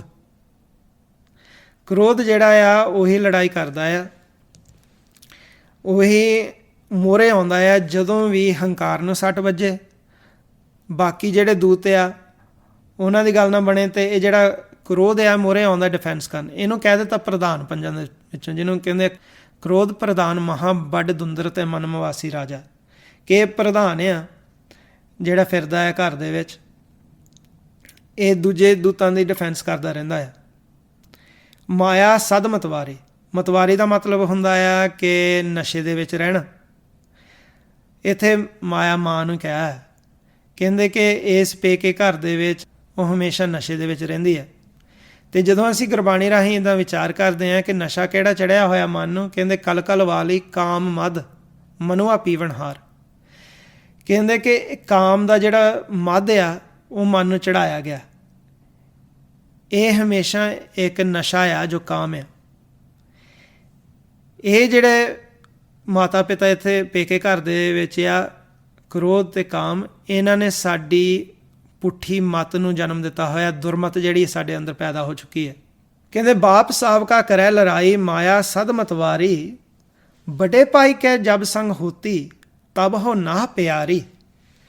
ਕਹਿੰਦੇ ਜਦੋਂ ਅਸੀਂ ਬੜੇ ਭਾਈ ਦੇ ਸੰਗ ਰਹਿੰਦੇ ਹਾਂ ਅਤੇ ਸਾਡੇ ਪਤੀ ਸਾਡੇ ਨਾਲ ਬਹੁਤ ਪਿਆਰ ਕਰਦਾ। ਨਾਹ ਕਹਿ ਦਿੱਤਾ ਪਤੀ ਨੂੰ, ਨਾਥ ਨੂੰ ਕਹਿੰਦੇ ਆ, ਸਵਾਮੀ ਨੂੰ ਕਹਿੰਦੇ ਆ। ਸਪੈਲਿੰਗ ਥੋੜ੍ਹਾ ਜਿਹਾ ਐਕਸਪਲੇਨ ਕਰ, ਨੰਨੇ ਨੂੰ ਕਰਨਾ ਹਾ ਨਾਹ ਕਹਿ ਦਿੱਤਾ ਪਤੀ ਨੂੰ। ਕਹਿੰਦੇ ਵੱਡੇ ਭਾਈ ਕੈ ਜਬ ਸੰਗ ਹੋਤੀ ਤਬ ਹੋ ਨਾਹ ਪਿਆਰੀ। ਹੁਣ ਫਿਰ ਗੁਰਬਾਣੀ ਰਾਹੀਂ ਅਸੀਂ ਲੱਭਣਾ ਆ ਕਿ ਬੜਾ ਭਰਾ ਕਿਹੜਾ ਹੋਇਆ। ਅਤੇ ਜਦੋਂ ਅਸੀਂ ਗੁਰਬਾਣੀ ਰਾਹੀਂ ਫਿਰ ਸਿਮਿਲਰ ਸ਼ਬਦ ਲੱਭਦੇ ਹੁੰਦੇ ਆ, ਕੀ ਹੁੰਦਾ ਹੈ ਕਿ ਫਿਰ ਸਾਨੂੰ ਭੇਦ ਮਿਲਦਾ ਹੈ ਕਿ ਉਹ ਕਿਹਨੂੰ ਰੋਲ ਦਿੱਤਾ ਹੋਇਆ। ਕਿਉਂਕਿ ਜੇ ਮਹਾਰਾਜ ਨੇ ਕੋਈ ਬੁਝਾਰਤ ਪਾਈ ਹੈ ਗੁਰਬਾਣੀ ਦੇ ਵਿੱਚ, ਉਹਦਾ ਹੱਲ ਵੀ ਗੁਰਬਾਣੀ 'ਚ ਹੈ, ਉਹਦਾ ਐਂਸਰ ਵੀ ਗੁਰਬਾਣੀ 'ਚ ਹੈ। ਕਹਿੰਦੇ ਗੁਰ ਸ਼ਬਦ ਵਿਚਾਰੀ ਨਾਹ ਪਿਆਰੀ ਨਿਵ ਨਿਵ ਭਗਤ ਕਰਈ। ਕਹਿੰਦੇ ਗੁਰੂ ਦੀ ਸ਼ਬਦ ਦੀ ਵਿਚਾਰ ਕਰੀਏ ਤਾਂ ਪਤੀ ਨੂੰ ਅਸੀਂ ਚੰਗੇ ਲੱਗਦੇ ਹਾਂ, ਪਤੀ ਸਾਡੇ ਨਾਲ ਪਿਆਰ ਬਹੁਤ ਕਰਦਾ ਹੈ, ਅਤੇ ਫਿਰ ਸਾਡੀ ਭਗਤੀ ਜਿਹੜੀ ਹੈ ਉਹ ਸ਼ੁਰੂ ਹੁੰਦੀ ਹੈ। ਅਰਥਾਤ ਕਿ ਅਸੀਂ ਨਾਮ ਨਾਲ ਜਾ ਕੇ ਜੁੜਦੇ ਹਾਂ, ਪਤੀ ਨਾਲ ਜੁੜਦੇ ਹਾਂ। ਗੁਰ ਸ਼ਬਦ ਵਿਚਾਰੀ ਨਾਹ ਪਿਆਰੀ। ਇੱਥੇ ਵੱਡਾ ਭਾਈ ਜਿਹੜਾ ਆ ਇਹ ਕਹਿ ਦਿੱਤਾ ਗੁਰ ਸ਼ਬਦ ਦੀ ਵਿਚਾਰ ਕਰਨ ਨੂੰ। ਇਸ ਲਿਵ ਦਾ ਰਾਹ ਅਖਤਿਆਰ ਕਰਕੇ, ਸ਼ਬਦ ਦੀ ਵਿਚਾਰ ਕਰਕੇ, ਬ੍ਰਹਮ ਦੀ ਵਿਚਾਰ ਕਰਕੇ ਸਾਡਾ ਜਿਹੜਾ ਪਤੀ ਆ ਉਹ ਸਾਡੇ 'ਤੇ ਖੁਸ਼ ਹੁੰਦਾ ਆ। ਬੜੇ ਭਾਈ ਕੈ ਜਬ ਸੰਗ ਹੋਤੀ ਤਬ ਹੋਂ ਨਾਹ ਪਿਆਰੀ। ਹੁਣ ਫਿਰ ਸਵਾਲ ਜਿਹੜਾ ਸੀਗਾ ਉਹ ਪਿਛਲੇ ਹਫ਼ਤੇ ਦਾ ਰਹਿ ਗਿਆ ਕਿ ਇੱਥੇ ਪਤੀ ਕਿਹਨੂੰ ਕਿਹਾ ਹੈ। ਫਿਰ ਕਈਆਂ ਨੇ ਬੁੱਝਿਆ ਕਿ ਸ਼ਬਦ ਨੂੰ ਹੀ ਕਿਹਾ ਆ। ਸ਼ਬਦ ਨੂੰ ਵੀ ਕਹਿ ਸਕਦੇ ਹਾਂ, ਆਤਮਾ ਨੂੰ ਵੀ ਕਹਿ ਸਕਦੇ ਹਾਂ। ਬੜੇ ਭਾਈ ਕੈ ਜਬ ਸੰਗ ਹੋਤੀ ਤਬ ਹੋ ਨਾ ਪਿਆਰੀ, ਕਿਉਂਕਿ ਆਤਮਾ ਦੇ ਰਾਹੀਂ ਸਾਨੂੰ ਨਾਮ ਜਿਹੜਾ ਆ ਉਹ ਸੁਣਦਾ ਆ। ਆਤਮਾ ਦਾ ਸਿੱਧਾ ਸੰਪਰਕ ਆ ਪਰਮਾਤਮਾ ਦੇ ਨਾਲ। ਜਦੋਂ ਅਸੀਂ ਗੁਰ ਸ਼ਬਦ ਦੀ ਵਿਚਾਰ ਕਰਦੇ ਹਾਂ, ਸ਼ਬਦ ਦੀ ਵਿਚਾਰ ਆਪਣੇ ਅੰਦਰ ਧਾਰਨ ਕਰਕੇ ਰੱਖਦੇ ਹਾਂ, ਇਹਨੂੰ ਅੰਦਰ ਵਸਾਉਂਦੇ ਹਾਂ, ਅਤੇ ਕੀ ਹੁੰਦਾ ਹੈ ਕਿ ਸਾਡਾ ਜਿਹੜਾ ਮਾਲਕ ਆ, ਆਤਮਾ ਕਹਿ ਲਓ, ਇੱਥੇ ਇਸ ਸ਼ਬਦ ਵਿੱਚ ਨਾਮ ਕਹਿ ਲਓ, ਉਹ ਸਾਡੇ ਨਾਲ ਪਿਆਰ ਕਰਦਾ ਹੈ। ਇੱਥੇ ਸ਼ਬਦ ਸੁਰਤੀ ਦਾ ਵਿਆਹ ਹੋ ਜਾਂਦਾ ਆ, ਆਤਮਿਕ ਰੂਪ ਹੁੰਦਾ ਹੋਇਆ ਪਰਮਾਤਮਾ ਨਾਲ ਸਦੀਵੀ ਸਾਡਾ ਮਨ ਜਿਹੜਾ ਲੀਨ ਹੋ ਜਾਂਦਾ ਆ। ਇੱਥੇ ਭਗਤ ਕਬੀਰ ਜੀ ਨੇ ਫਿਰ ਕਹਿ ਦਿੱਤਾ, ਕਹਿਤ ਕਬੀਰ ਪੰਜ ਕੋ ਝਗੜਾ, ਝਗੜਤ ਜਨਮ ਗਵਾਇਆ, ਕਿ ਇਹ ਪੰਜਾਂ ਦੇ ਅਸਲ ਵਿੱਚ ਝਗੜਾ ਆ। ਹੁਣ ਇਸ ਸ਼ਬਦ ਦੇ ਵਿੱਚ ਪੰਜਾਂ ਦਾ ਰੋਲ ਫਿੱਟ ਹੋ ਗਿਆ, ਕਾਮ ਕ੍ਰੋਧ ਲੋਭ ਹੰਕਾਰ। ਕਹਿੰਦੇ ਇਹਨਾਂ ਦੇ ਝਗੜੇ ਦੇ ਵਿੱਚ ਪੈ ਕੇ ਨਾ ਸਾਰਾ ਜਨਮ ਗਵਾਇਆ ਜਾਂਦਾ। ਝੂਠੀ ਮਾਇਆ ਸਭ ਜਗ ਬਾਧਿਆ, ਮੈਂ ਰਾਮ ਰਮਤ ਸੁਖ ਪਾਇਆ। ਕਹਿੰਦੇ ਝੂਠੀ ਮਾਇਆ ਦੇ ਵਿੱਚ ਸਾਰੇ ਜਗਤ ਜਿਹੜਾ ਆ ਬੰਨਿਆ ਗਿਆ, ਮੈਂ ਤਾਂ ਰਾਮ ਦੇ ਨਾਲ ਮਿਲ ਕੇ ਸੁਖ ਪਾ ਲਿਆ। ਸੋ ਇਸ ਤਰੀਕੇ ਨਾਲ ਗੁਰਬਾਣੀ ਦੀ ਵਿਚਾਰ ਅਸੀਂ ਗੁਰਬਾਣੀ ਰਾਹੀਂ ਕਰਨੀ ਹੁੰਦੀ ਹੈ। ਟੀਕਾਕਾਰ ਜਿਹੜੇ ਹੁੰਦੇ ਆ, ਕਿਸੇ ਨੇ ਵਿਆਕਰਣ ਮੁਤਾਬਕ ਅਰਥ ਕਰਨੇ ਆ, ਪਰ ਵਿਆਕਰਣ ਜਿਹੜੇ ਆ ਉਹ ਮਹਾਰਾਜ ਨੇ ਕਿਹਾ ਹੋਇਆ ਕਿ ਉਹਦੇ ਵਿੱਚ ਪੈ ਕੇ ਜਿਹੜਾ ਮਨ ਉਲਝ ਜਾਂਦਾ। ਜਿਵੇਂ ਮਹਾਰਾਜ ਕਹਿੰਦੇ ਆ, ਪੁਸਤਕ ਪਾਠ ਵਿਆਕਰਣ ਵਖਾਣੇ, ਸੰਧਿਆ ਕਰਮ ਤਿਕਾਲ ਕਰੇ, ਬਿਨ ਗੁਰ ਸ਼ਬਦ ਮੁਕਤ ਕਹਾਂ ਪ੍ਰਾਣੀ, ਰਾਮ ਨਾਮ ਬਿਨ ਉਰਜ ਮਰੇ। ਵਿਆਕਰਣ ਦੇ ਵਿੱਚ ਜਿਹੜੇ ਅਰਥ ਕੀਤੇ ਜਾਂਦੇ ਆ, ਲੋਕੀ ਸਮਝਦੇ ਆ ਕਿ ਇਸ ਤਰੀਕੇ ਦੇ ਨਾਲ ਅਰਥ ਕੀਤੇ ਜਾਣ ਕਿ ਇੱਧਰ ਔਂਕੜ ਲੱਗਾ, ਇਹਦਾ ਅਰਥ ਹੁਣ ਆ ਹੋ ਗਿਆ, ਸਿਹਾਰੀ ਤੇ ਇੱਦਾਂ ਲਾ ਦਿੱਤੀ ਹੈ ਨਾਲ, ਫਿਰ ਇਹਦਾ ਅਰਥ ਬਦਲ ਦਿੱਤਾ। ਅਤੇ ਕੀ ਹੁੰਦਾ ਕਿ ਜਿਵੇਂ ਮਾਨਿਆ, ਮਨ ਦੇ ਨੰਨੇ ਨੂੰ ਸਿਹਾਰੀ ਲੱਗ ਜਾਏ, ਮਨੇ ਕਹਿ ਦਿੱਤਾ, ਨੰਨੇ ਨੂੰ ਔਂਕੜ ਲੱਗ ਗਿਆ, ਮਨੋਂ ਕਹਿ ਦਿੱਤਾ। ਕਈ ਵਾਰੀ ਮਨ ਸਿੱਧਾ ਹੀ ਕਿਹਾ ਹੋਇਆ ਆ, ਗੱਲ ਤਾਂ ਮਨ ਦੀ ਚੱਲ ਰਹੀ ਹੈ। ਉਦਾਹਰਨ ਦਿੱਤੀ ਜਾਂਦੀ ਸੀਗੀ ਕਿ ਜਦੋਂ ਅਸੀਂ ਅਭਿਆਸ ਵੀ ਕਰਦੇ ਹਾਂ, ਉਹ ਸਾਰਾ ਪ੍ਰੈਕਟੀਕਲ ਆ। ਪ੍ਰੈਕਟੀਕਲ ਦੇ ਵਿੱਚ ਸਾਡੇ ਸਰੀਰ ਦੀ ਖੋਜ ਹੁੰਦੀ ਆ, ਉਹ ਖੋਜ ਜਿਹੜੀ ਆ ਫਿਰ ਸਾਰੀ ਗੁਰਬਾਣੀ ਰਾਹੀਂ ਦੱਸੀ ਹੋਈ ਆ। ਹੁਣ ਉਦਾਹਰਨ ਵਜੋਂ ਅਸੀਂ ਵੱਖ-ਵੱਖ ਭਾਸ਼ਾਵਾਂ ਦੇਖ ਸਕਦੇ ਹਾਂ, ਇੰਗਲਿਸ਼, ਫਰੈਂਚ ਅਤੇ ਸੰਸਕ੍ਰਿਤ ਆ, ਹਿੰਦੀ ਆ, ਪੰਜਾਬੀ ਕੋਈ ਬੋਲਦਾ, ਜਿਵੇਂ ਗੁਰਮੁਖੀ ਅਸੀਂ ਬੋਲਦੇ ਹਾਂ। ਵੱਖ-ਵੱਖ ਭਾਸ਼ਾਵਾਂ ਦੀ ਵੱਖ-ਵੱਖ ਵਿਆਕਰਣ ਹੁੰਦੀ ਆ। ਵਿਆਕਰਣ ਹੈ ਤ੍ਰੈ ਗੁਣਾਂ ਦਾ ਗਿਆਨ, ਅਤੇ ਗੁਰਬਾਣੀ ਹੈ ਚੌਥੇ ਪਦ ਦੀ। ਚੌਥੇ ਪਦ ਦੀ ਬਾਣੀ ਤ੍ਰੈ ਗੁਣਾਂ ਦੇ ਵਿੱਚ ਨਹੀਂ ਬੰਨੀ ਜਾਂਦੀ। ਤਾਂ ਹੀ ਕਈ ਵਿਦਵਾਨ ਵੀ ਐਸੇ ਹੋਏ ਆ, ਉਹਨਾਂ ਨੇ ਵੀ ਕਿਹਾ ਕਿ ਜਿਹੜਾ ਵਿਆਕਰਣ ਮੁਤਾਬਕ ਅਰਥ ਆ ਉਹ ਗਲਤ ਆ, ਕਿਉਂਕਿ ਵੱਖ-ਵੱਖ ਭਾਸ਼ਾਵਾਂ ਨੂੰ ਇਕੱਠਾ ਕੀਤਾ ਹੈ ਇੱਕੋ ਲਿਪੀ ਦੇ ਵਿੱਚ ਗੁਰਬਾਣੀ 'ਚ। ਅਤੇ ਅਸੀਂ ਵਿਆਕਰਣ ਤੋਂ ਉੱਪਰ ਉੱਠ ਕੇ ਅਰਥ ਸਮਝ ਸਕਦੇ ਹਾਂ। ਹੁਣ ਮਹਾਰਾਜ ਨੇ ਕਹਿ ਦਿੱਤਾ ਕਿ ਤੂੰ ਮੇਰਾ ਪਿਤਾ, ਤੂੰ ਹੈ ਮੇਰਾ ਮਾਤਾ, ਤੂੰ ਮੇਰਾ ਬੰਧਵ, ਤੂੰ ਮੇਰਾ ਭਰਾਤਾ। ਜਿੱਥੇ ਕਹਿ ਦਿੱਤਾ ਤੂੰ ਮੇਰਾ ਪਿਤਾ, ਤੂੰ ਹੈ ਮੇਰਾ ਮਾਤਾ, ਵਿਆਕਰਣ ਮੁਤਾਬਕ ਜੇ ਮਾਤਾ ਕਿਸ ਨੂੰ ਕਹਿੰਦੇ ਤਾਂ ਕਹਿੰਦੇ ਮੇਰੀ ਮਾਤਾ, ਇੱਥੇ ਤਾਂ ਕਹਿ ਦਿੱਤਾ ਮੇਰਾ ਮਾਤਾ। ਸੋ ਵਿਆਕਰਣ ਜਿਹੜਾ ਲਾਗੂ ਨਹੀਂ ਹੁੰਦਾ ਗੁਰਬਾਣੀ 'ਤੇ। ਵਿਆਕਰਣ ਤ੍ਰੈ ਗੁਣਾਂ ਦੀ ਵਿਦਿਆ ਆ, ਇਹ ਹੈ ਚੌਥੇ ਪਦ ਦੀ ਵਿਦਿਆ। ਬਾਕੀ ਇੱਦਾਂ ਹੁੰਦਾ ਕਿ ਜਦੋਂ ਅਸੀਂ ਅਰਥ ਕਰਦੇ ਹਾਂ, ਗੁਰਬਾਣੀ ਦੇ ਵਿਚਾਰ ਕਰਦੇ ਹਾਂ, ਕੋਸ਼ਿਸ਼ ਇਹੀ ਕਰਨੀ ਹੁੰਦੀ ਹੈ, ਪਿਤਾ ਜੀ ਨੇ ਸਾਨੂੰ ਸਮਝਾਇਆ ਕਿ ਗੁਰਬਾਣੀ ਦੇ ਵਿਚਾਰ ਗੁਰਬਾਣੀ ਰਾਹੀਂ ਕਰਨੀ, ਗੁਰਬਾਣੀ ਰਾਹੀਂ ਫਿਰ ਖੋਜ ਕਰਨੀ ਹੈ ਕਿ ਜੇ ਕੋਈ ਅਸੀਂ ਅਰਥ ਸਮਝਣਾ ਚਾਹੁੰਦੇ ਹਾਂ ਕਿ ਕੀ ਕਿਹਾ ਹੋਇਆ। ਕਈ ਵਾਰੀ ਅਸੀਂ ਜਦੋਂ ਗੁਰਬਾਣੀ ਰਾਹੀਂ ਇੱਦਾਂ ਫਿਰ ਖੋਜ ਕਰਦੇ ਹਾਂ ਤਾਂ ਸਾਨੂੰ ਗਿਆਨ ਦੇ ਵਿੱਚ ਹੋਰ ਵਾਧਾ ਹੁੰਦਾ ਆ। ਅਤੇ ਜਿਵੇਂ ਪਿਛਲੇ ਹਫ਼ਤੇ ਵੀ ਕਿਹਾ ਸੀ, ਕੋਈ ਵੀ ਗੁਰਮੁਖ ਦਾਅਵਾ ਨਹੀਂ ਕਰਦਾ ਕਿ ਇਹ ਆਖਰੀ ਅਰਥ ਆ। ਕਈ ਸਿਰਫ ਗਿਆਨ ਲਈ ਵਰਤਦੇ ਆ ਕਿ ਅਰਥ ਲੈਣੇ ਆ, ਟੀਕਾਕਾਰ ਦਾ ਪੜ੍ਹ ਲਓ, ਕਿਸੇ ਟੀਕਾਕਾਰ ਦਾ ਪੜ੍ਹ ਲਓ, ਉਹ ਵੱਖ-ਵੱਖ ਅਰਥ ਆ, ਉਹਨਾਂ ਦਾ ਮਿਲਾਪ ਨਹੀਂ ਹੋਣਾ। ਤਾਂ ਹੀ ਸਾਡਾ ਪ੍ਰੈਕਟੀਕਲ ਸਾਨੂੰ ਕਰਨਾ ਜ਼ਰੂਰੀ ਆ। ਪ੍ਰੈਕਟੀਕਲ ਜਦੋਂ ਕਰਾਂਗੇ ਅਤੇ ਗੁਰਬਾਣੀ ਦੇ ਜਿਹੜੀ ਸਮਝ ਸਾਨੂੰ ਆ ਗਈ, ਉਹ ਸਹੀ ਦਿਸ਼ਾ ਦੇ ਵਿੱਚ ਸਾਨੂੰ ਸਮਝ ਲੈ ਕੇ ਜਾਊਗੀ। ਕਿਉਂਕਿ ਗੁਰਮੁਖ ਜਿਉਂ-ਜਿਉਂ ਅਵਸਥਾ ਉਹਨਾਂ ਦੀ ਬਦਲਦੀ ਆ, ਜਿਉਂ-ਜਿਉਂ ਹੋਰ ਸਹਿਜ ਵਿੱਚ ਗਹਿਰਾਈ ਦੇ ਵਿੱਚ ਵਿਚਾਰ ਕਰਦੇ ਆ, ਅਤੇ ਅਰਥ ਜਿਹੜੇ ਆ ਉਹ ਸੇਮ ਦਿਸ਼ਾ ਦੇ ਵਿੱਚ ਜਾਂਦੇ ਕਿ ਨਾਮ ਦੇ ਨਾਲ ਸਾਡੇ ਜਿਹੜੇ ਸੁਰਤੀ ਆ ਉਹਦਾ ਮਿਲਾਪ ਹੁੰਦਾ ਆ, ਪ੍ਰਮਾਤਮਾ ਨਾਲ ਮਿਲਾਪ ਹੁੰਦਾ ਆ। ਹੁਣ ਇੱਥੇ ਅਰਥ ਕਈਆਂ ਨੇ ਜਦੋਂ ਸਵਾਲ ਪੁੱਛਿਆ ਸੀ ਪਿਛਲੇ ਹਫ਼ਤੇ, ਕਈਆਂ ਨੇ ਜਵਾਬ ਦਿੱਤਾ ਕਿ ਸ਼ਬਦ ਨੂੰ ਹੀ ਕਿਹਾ ਹੈ। ਹਾਂਜੀ, ਸ਼ਬਦ ਸੁਰਤੀ ਦਾ ਵੀ ਵਿਆਹ ਕਹਿ ਸਕਦੇ ਹਾਂ, ਸ਼ਬਦ ਨੂੰ ਪਤੀ ਕਹਿ ਦਿੱਤਾ ਆ, ਜਾਂ ਤੁਸੀਂ ਆਤਮਾ ਨੂੰ ਵੀ ਕਹਿ ਸਕਦੇ ਆ। ਹੁਣ ਥੋੜ੍ਹਾ ਜਿਹਾ ਇੱਕ ਟਵਿਸਟ ਐਡ ਵਿੱਚ ਕਰ ਦਿੰਦੇ, ਕਨਫਿਊਜ਼ ਨਾ ਹੋਇਆ। ਆਤਮਾ ਅਤੇ ਪਰਮਾਤਮਾ ਅਸਲ ਵਿੱਚ ਅੰਦਰੋਂ ਇੱਕ ਹੀ ਆ। ਜਿਵੇਂ ਅੱਗੇ ਵੀ ਵਿਚਾਰ ਕੀਤੀ ਕਿ ਬੋਧੀ ਵਾਲਾ ਤਾਰਾ ਹੁੰਦਾ ਆ, ਮੂਹਰੇ ਲਾਈਟ ਜ਼ਿਆਦਾ ਹੁੰਦੇ, ਪਿੱਛੇ ਸਟਰੀਕ ਚੱਲਦੀ, ਇੱਦਾਂ ਆਤਮਾ ਅਤੇ ਪਰਮਾਤਮਾ ਦਾ ਆਪਸ ਵਿੱਚ ਹੀ ਸੰਪਰਕ ਆ। ਅਤੇ ਪਰਮਾਤਮਾ ਆਪਣੇ ਆਪ ਤੋਂ ਹੀ ਪ੍ਰਗਟ ਹੁੰਦਾ ਆ। ਜੇਕਰ ਕੋਈ ਇੱਥੇ ਸਸਰ ਦੀ ਜਗ੍ਹਾ ਆਤਮਾ ਨੂੰ ਕਹਿ ਦੇ ਤਾਂ ਫਿਰ ਪਰਮਾਤਮਾ ਨੂੰ ਪਤੀ ਕਹਿਣਾ ਪਊਗਾ। ਇਹ ਥੋੜ੍ਹਾ ਜਿਹਾ ਟਵਿਸਟ ਆ, ਕਿਉਂਕਿ ਹੈ ਪਰਮਾਤਮਾ ਅਤੇ ਆਤਮਾ ਇੱਕ ਹੀ ਆ। ਜਿਹਨੂੰ ਮਹਾਰਾਜ ਕਹਿੰਦੇ ਜਿਨੀ ਆਤਮ ਚੀਨਿਆ ਪਰਮਾਤਮ ਸੋਏ, ਕਿ ਜਿਨ੍ਹਾਂ ਨੇ ਆਤਮ ਨੂੰ ਚੀਨ ਲਿਆ ਉਹ ਅਤੇ ਪਰਮਾਤਮਾ ਦੇ ਵਿੱਚ ਕੋਈ ਫਰਕ ਨਹੀਂ ਹੈਗਾ। ਇਹ ਇੱਕ ਟਵਿਸਟ ਆ ਜੇ ਤੁਸੀਂ ਅਰਥ ਕਰਨਾ ਚਾਹੁੰਦੇ। ਪਰ ਜਿਹੜੇ ਆਮ ਅਰਥ ਕੀਤਾ ਜਾਂਦਾ ਕਿ ਸਸਰ ਜਿਹੜਾ ਆ ਕਿ ਕਹਿ ਦਿੰਦੇ ਆ ਕਿ ਸਹੁਰਾ ਦੇਹ ਨੂੰ ਕਹਿ ਦਿੱਤਾ, ਜੇ ਦੇਹ ਕਹਿ ਦਿੱਤਾ ਤੇ ਉਹ ਸੱਸ ਨੂੰ ਮਾਇਆ ਕਹਿ ਦਿੱਤਾ। ਦੇਹ ਜਿਹੜੀ ਆ ਇਹ ਤਾਂ ਹੈ ਹੀ ਮਾਇਆ, ਜਿਹਨੂੰ ਕਹਿੰਦੇ ਇਸ ਸਰੀਰ ਦਾ ਮੂਲ ਹੈ ਮਾਇਆ। ਸੋ ਅਰਥ ਫਿੱਟ ਨਹੀਂ ਆਉਂਦਾ। ਤਾਂ ਅਸੀਂ ਕੋਸ਼ਿਸ਼ ਕਰਨੀ ਹੁੰਦੀ, ਖੋਜ ਕਰੀ ਜਾਣੀ ਹੈ, ਜਿੰਨਾ ਚਿਰ ਤੱਕ ਸਾਨੂੰ ਐਂਸਰ ਲੱਭਦਾ ਨਹੀਂ ਫਿਰ ਸਾਡਾ ਮਨ ਹੋਰ ਸਹਿਜ ਵਿੱਚ ਗਹਿਰਾਈ ਵਿੱਚ ਜਾਊਗਾ। ਇੱਦਾਂ ਹੀ ਗੁਰਸਿੱਖਾਂ ਦਾ ਫਰਜ਼ ਬਣਦਾ ਆ ਕਿ ਇੱਕ ਦੂਸਰੇ ਨੂੰ ਸੇਧ ਦੇ ਕੇ ਗੁਰਬਾਣੀ ਨਾਲ ਜੋੜਨਾ। ਜਦੋਂ ਅਸੀਂ ਗੁਰਬਾਣੀ ਨਾਲ ਜੋੜਦੇ ਹਾਂ ਤਾਂ ਕੀ ਹੁੰਦਾ ਆ, ਗੁਰਬਾਣੀ ਨਾਲ ਜੁੜਦੇ ਹਾਂ ਤਾਂ ਸਾਡਾ ਮਨ ਸਹਿਜ ਵਿੱਚ ਜਾਂਦਾ। ਆਪਣਾ ਜਿਹੜਾ ਜੀਵਨ ਦਾ ਮਕਸਦ ਹੈ ਅਸੀਂ ਉਸ ਨੂੰ ਹਾਸਲ ਕਰਨ ਦੇ ਲਾਗੇ ਹੋ ਜਾਂਦੇ ਹਾਂ ਅਤੇ ਪ੍ਰੈਕਟੀਕਲ ਕਰਨ ਦੇ ਨਾਲ ਫਿਰ ਉਹ ਅਸੀਂ ਮਾਲਕ ਨਾਲ ਮਿਲਾਪ ਕਰ ਲੈਂਦੇ ਹਾਂ ਅੰਤਰਗਤ। ਜਿਹੜੇ ਜੀਵ ਹੁੰਦੇ ਆ ਸਿਰਫ ਪੜ੍ਹਦੇ ਵਾਦ ਵਿਵਾਦ ਲਈ, ਉੱਥੇ ਮਹਾਰਾਜ ਨੇ ਕਿਹਾ ਹੈ ਕਿ ਜਿਹੜਾ ਗਿਆਨ ਆ ਉਹ ਠੀਕ ਆ ਕਿ ਸਾਡਾ ਗਿਆਨ ਦੀ ਮੱਤ ਦੇ ਕੇ ਮਨ ਨੂੰ ਘਰ 'ਚ ਬਿਠਾ ਸਕਦੇ, ਪਰ ਕਈ ਕੀ ਕਰਦੇ, ਗਿਆਨ ਨੂੰ ਇਕੱਤਰ ਕਰਦੇ ਆ, ਆਪਣੇ ਮਨ 'ਤੇ ਲਾਗੂ ਨਹੀਂ ਉਹਨੂੰ ਕਰਦੇ। ਉਹ ਇਕੱਤਰ ਕਰਦੇ ਆ ਇਸ ਤਰੀਕੇ ਲਈ ਕਿ ਉਹਨਾਂ ਨੇ ਸਿਰਫ ਬਹਿਸ ਕਰਨੀ ਹੁੰਦੀ ਹੈ, ਜਿਹਨੂੰ ਕਹਿੰਦੇ ਆ ਵੇਦ ਪੜ੍ਹੇ ਪੜ੍ਹ ਬਾਦ ਵਖਾਣੇ, ਘਟ ਮੈਂ ਬ੍ਰਹਮ ਤੇ ਸ਼ਬਦ ਨਾ ਪਛਾਣੇ, ਗੁਰਮੁਖ ਹੋਵੇ ਸੋ ਤਤ ਬਲੋਵੇ, ਰਸਨਾ ਹਰ ਰਸ ਤਾਹਾ ਹੈ। ਕਿ ਕਈ ਐਸੇ ਨੇ ਜੀਵ, ਉਹ ਵੇਦਾਂ ਦਾ ਗਿਆਨ, ਚੌਥੇ ਪਦ ਦਾ ਗਿਆਨ, ਬ੍ਰਹਮ ਦਾ ਗਿਆਨ ਜੋ ਆ ਉਹ ਇਕੱਠਾ ਕਰਦੇ ਜ਼ਰੂਰ, ਸਿਰਫ ਵਾਦ ਵਿਵਾਦ ਲਈ। ਕਹਿੰਦੇ ਕਿ ਉਹ ਪਰਮਾਤਮਾ ਸਾਡੇ ਅੰਦਰ ਵਸਦਾ ਹੈ, ਘਟ ਮੈਂ ਬ੍ਰਹਮ ਤੇ ਸ਼ਬਦ ਨਾ ਪਛਾਣੇ, ਉਹਦਾ ਸ਼ਬਦ ਜਿਹੜਾ ਉਹ ਪਛਾਣਦੇ ਨੇ। ਗੁਰਮੁਖ ਹੋਵੇ ਸੋ ਤਤ ਬਲੋਵੇ, ਰਸਨਾ ਹਰ ਰਸ ਤਾਹਾ ਹੈ। ਗੁਰਮੁਖ ਦੇ ਵਿੱਚ ਤੇ ਉਹਨਾਂ ਵਿਦਵਾਨਾਂ ਵਿੱਚ ਫਰਕ ਹੁੰਦਾ ਹੈ ਕਿ ਗੁਰਮੁਖ ਜਿਹੜਾ ਆ ਉਹ ਤਤ ਨੂੰ ਲੱਭਦਾ ਆ, ਜੋ ਪਰਮ ਤੱਤ ਆ, ਨਾਮ ਆ, ਅਤੇ ਉਹਦੇ ਰਸਨਾ 'ਤੇ ਰਸ ਆਉਂਦਾ ਆ। ਉਹਦੇ ਬਚਨ ਜਿਹੜੇ ਅੰਮ੍ਰਿਤਮਈ ਹੁੰਦੇ ਆ।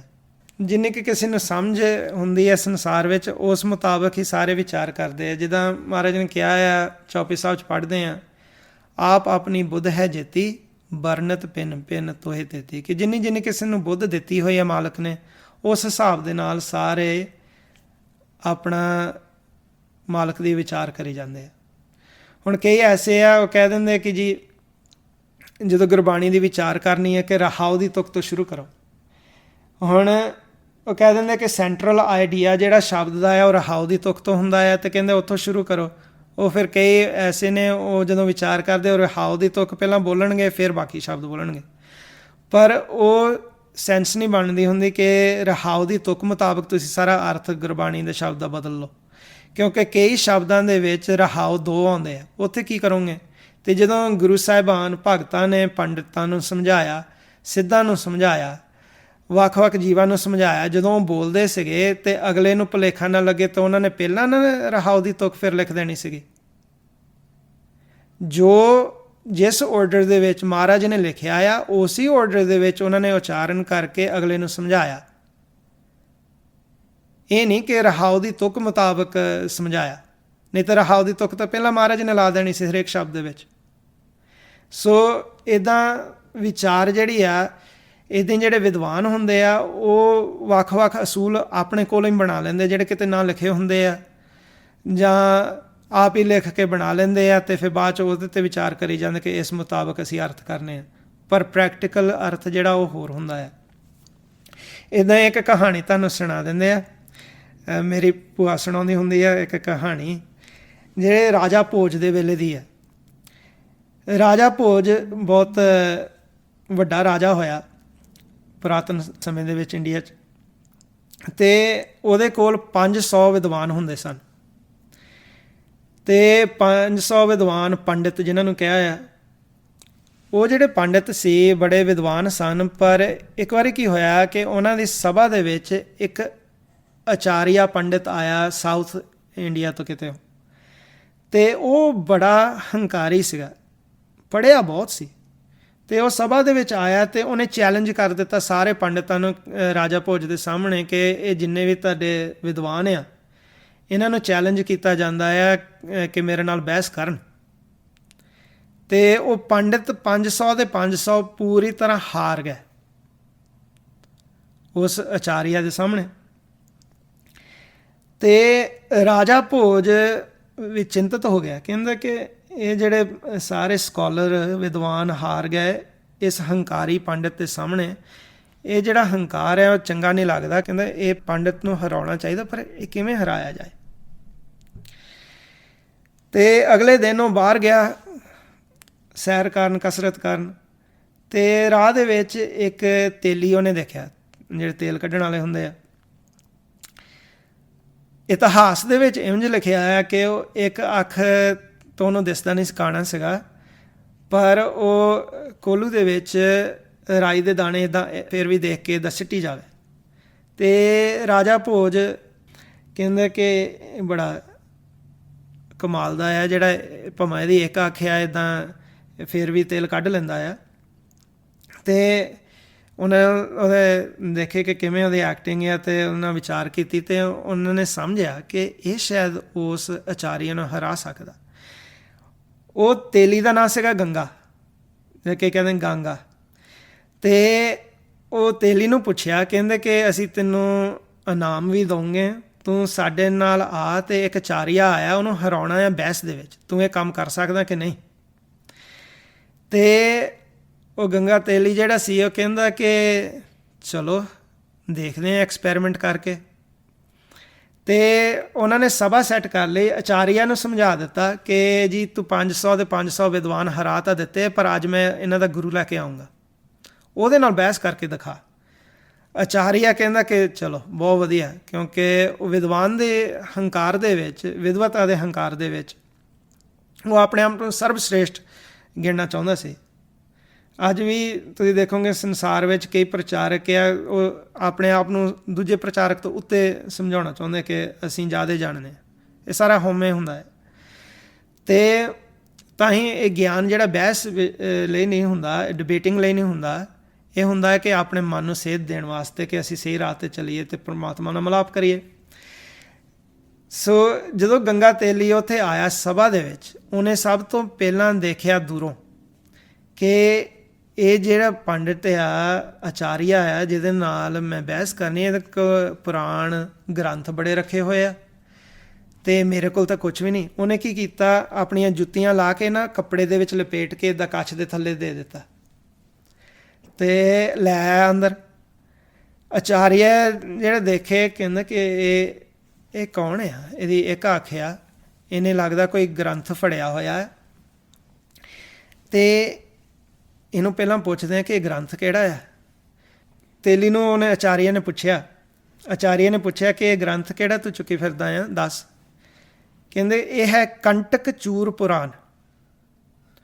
ਕੰਟਕ ਹੁੰਦੇ ਤਾਂ ਕੰਡੇ, ਅਤੇ ਉਹਦਾ ਤੇਲੀ ਦਾ ਕਹਿਣ ਦਾ ਮਤਲਬ ਇਹ ਸੀਗਾ ਕਿ ਇਹ ਜਦੋਂ ਮੈਂ ਆਪਣੀਆਂ ਜੁੱਤੀਆਂ ਪਹਿਨਦਾ, ਹੁਣ ਉਹ ਆਚਾਰੀਆ ਨੂੰ ਤਾਂ ਪਤਾ ਨਹੀਂ ਸੀ ਕੱਪੜੇ 'ਚ ਜੁੱਤੀਆਂ ਲਪੇਟੀਆਂ ਹੋਈਆਂ, ਤੁਰਦਾ ਹੁੰਦਾ ਆ, ਅਤੇ ਇਹ ਕੰਡੇ ਜਿਹੜੇ ਮੇਰੇ ਇੱਦਾਂ ਪੈਰਾਂ ਦੇ ਥੱਲੇ ਆ ਜਾਂਦੇ ਆ, ਕਿ ਕੰਡੇ ਜਿਹੜੇ ਆ ਖ਼ਤਮ ਹੋ ਜਾਂਦੇ ਆ। ਉਹਨੇ ਇੱਦਾਂ ਤਾਂ ਨਹੀਂ ਫੁੱਲ ਐਕਸਪਲੇਨ ਕੀਤਾ, ਉਹਨੇ ਸਿਰਫ ਕਹਿ ਦਿੱਤਾ ਕੰਟਕ ਚੂਰ ਪੁਰਾਣ, ਕਿ ਕੰਡਿਆਂ ਨੂੰ ਮਿੱਧਣ ਵਾਲਾ ਪੁਰਾਣ ਹੈ।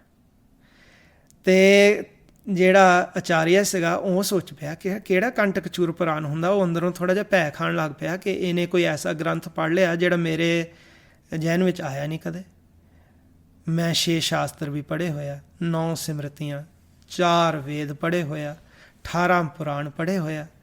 ਇਹ ਕੋਈ ਨਵਾਂ ਪੁਰਾਣ ਲੈ ਕੇ ਆ ਗਿਆ ਜਿਹੜਾ ਮੈਂ ਪੜ੍ਹਿਆ ਨਹੀਂ। ਇਹ ਨਾ ਹੋਵੇ ਕਿ ਮੇਰੀ ਸਭਾ ਦੇ ਵਿੱਚ ਹਾਨੀ ਹੋ ਜਾਏ ਅਤੇ ਮੈਂ ਹਾਰ ਜਾਵਾਂ। ਅਤੇ ਰੂਲਸ ਡਿਬੇਟ ਲਈ ਸੈੱਟ ਕਰਨ ਲੱਗੇ।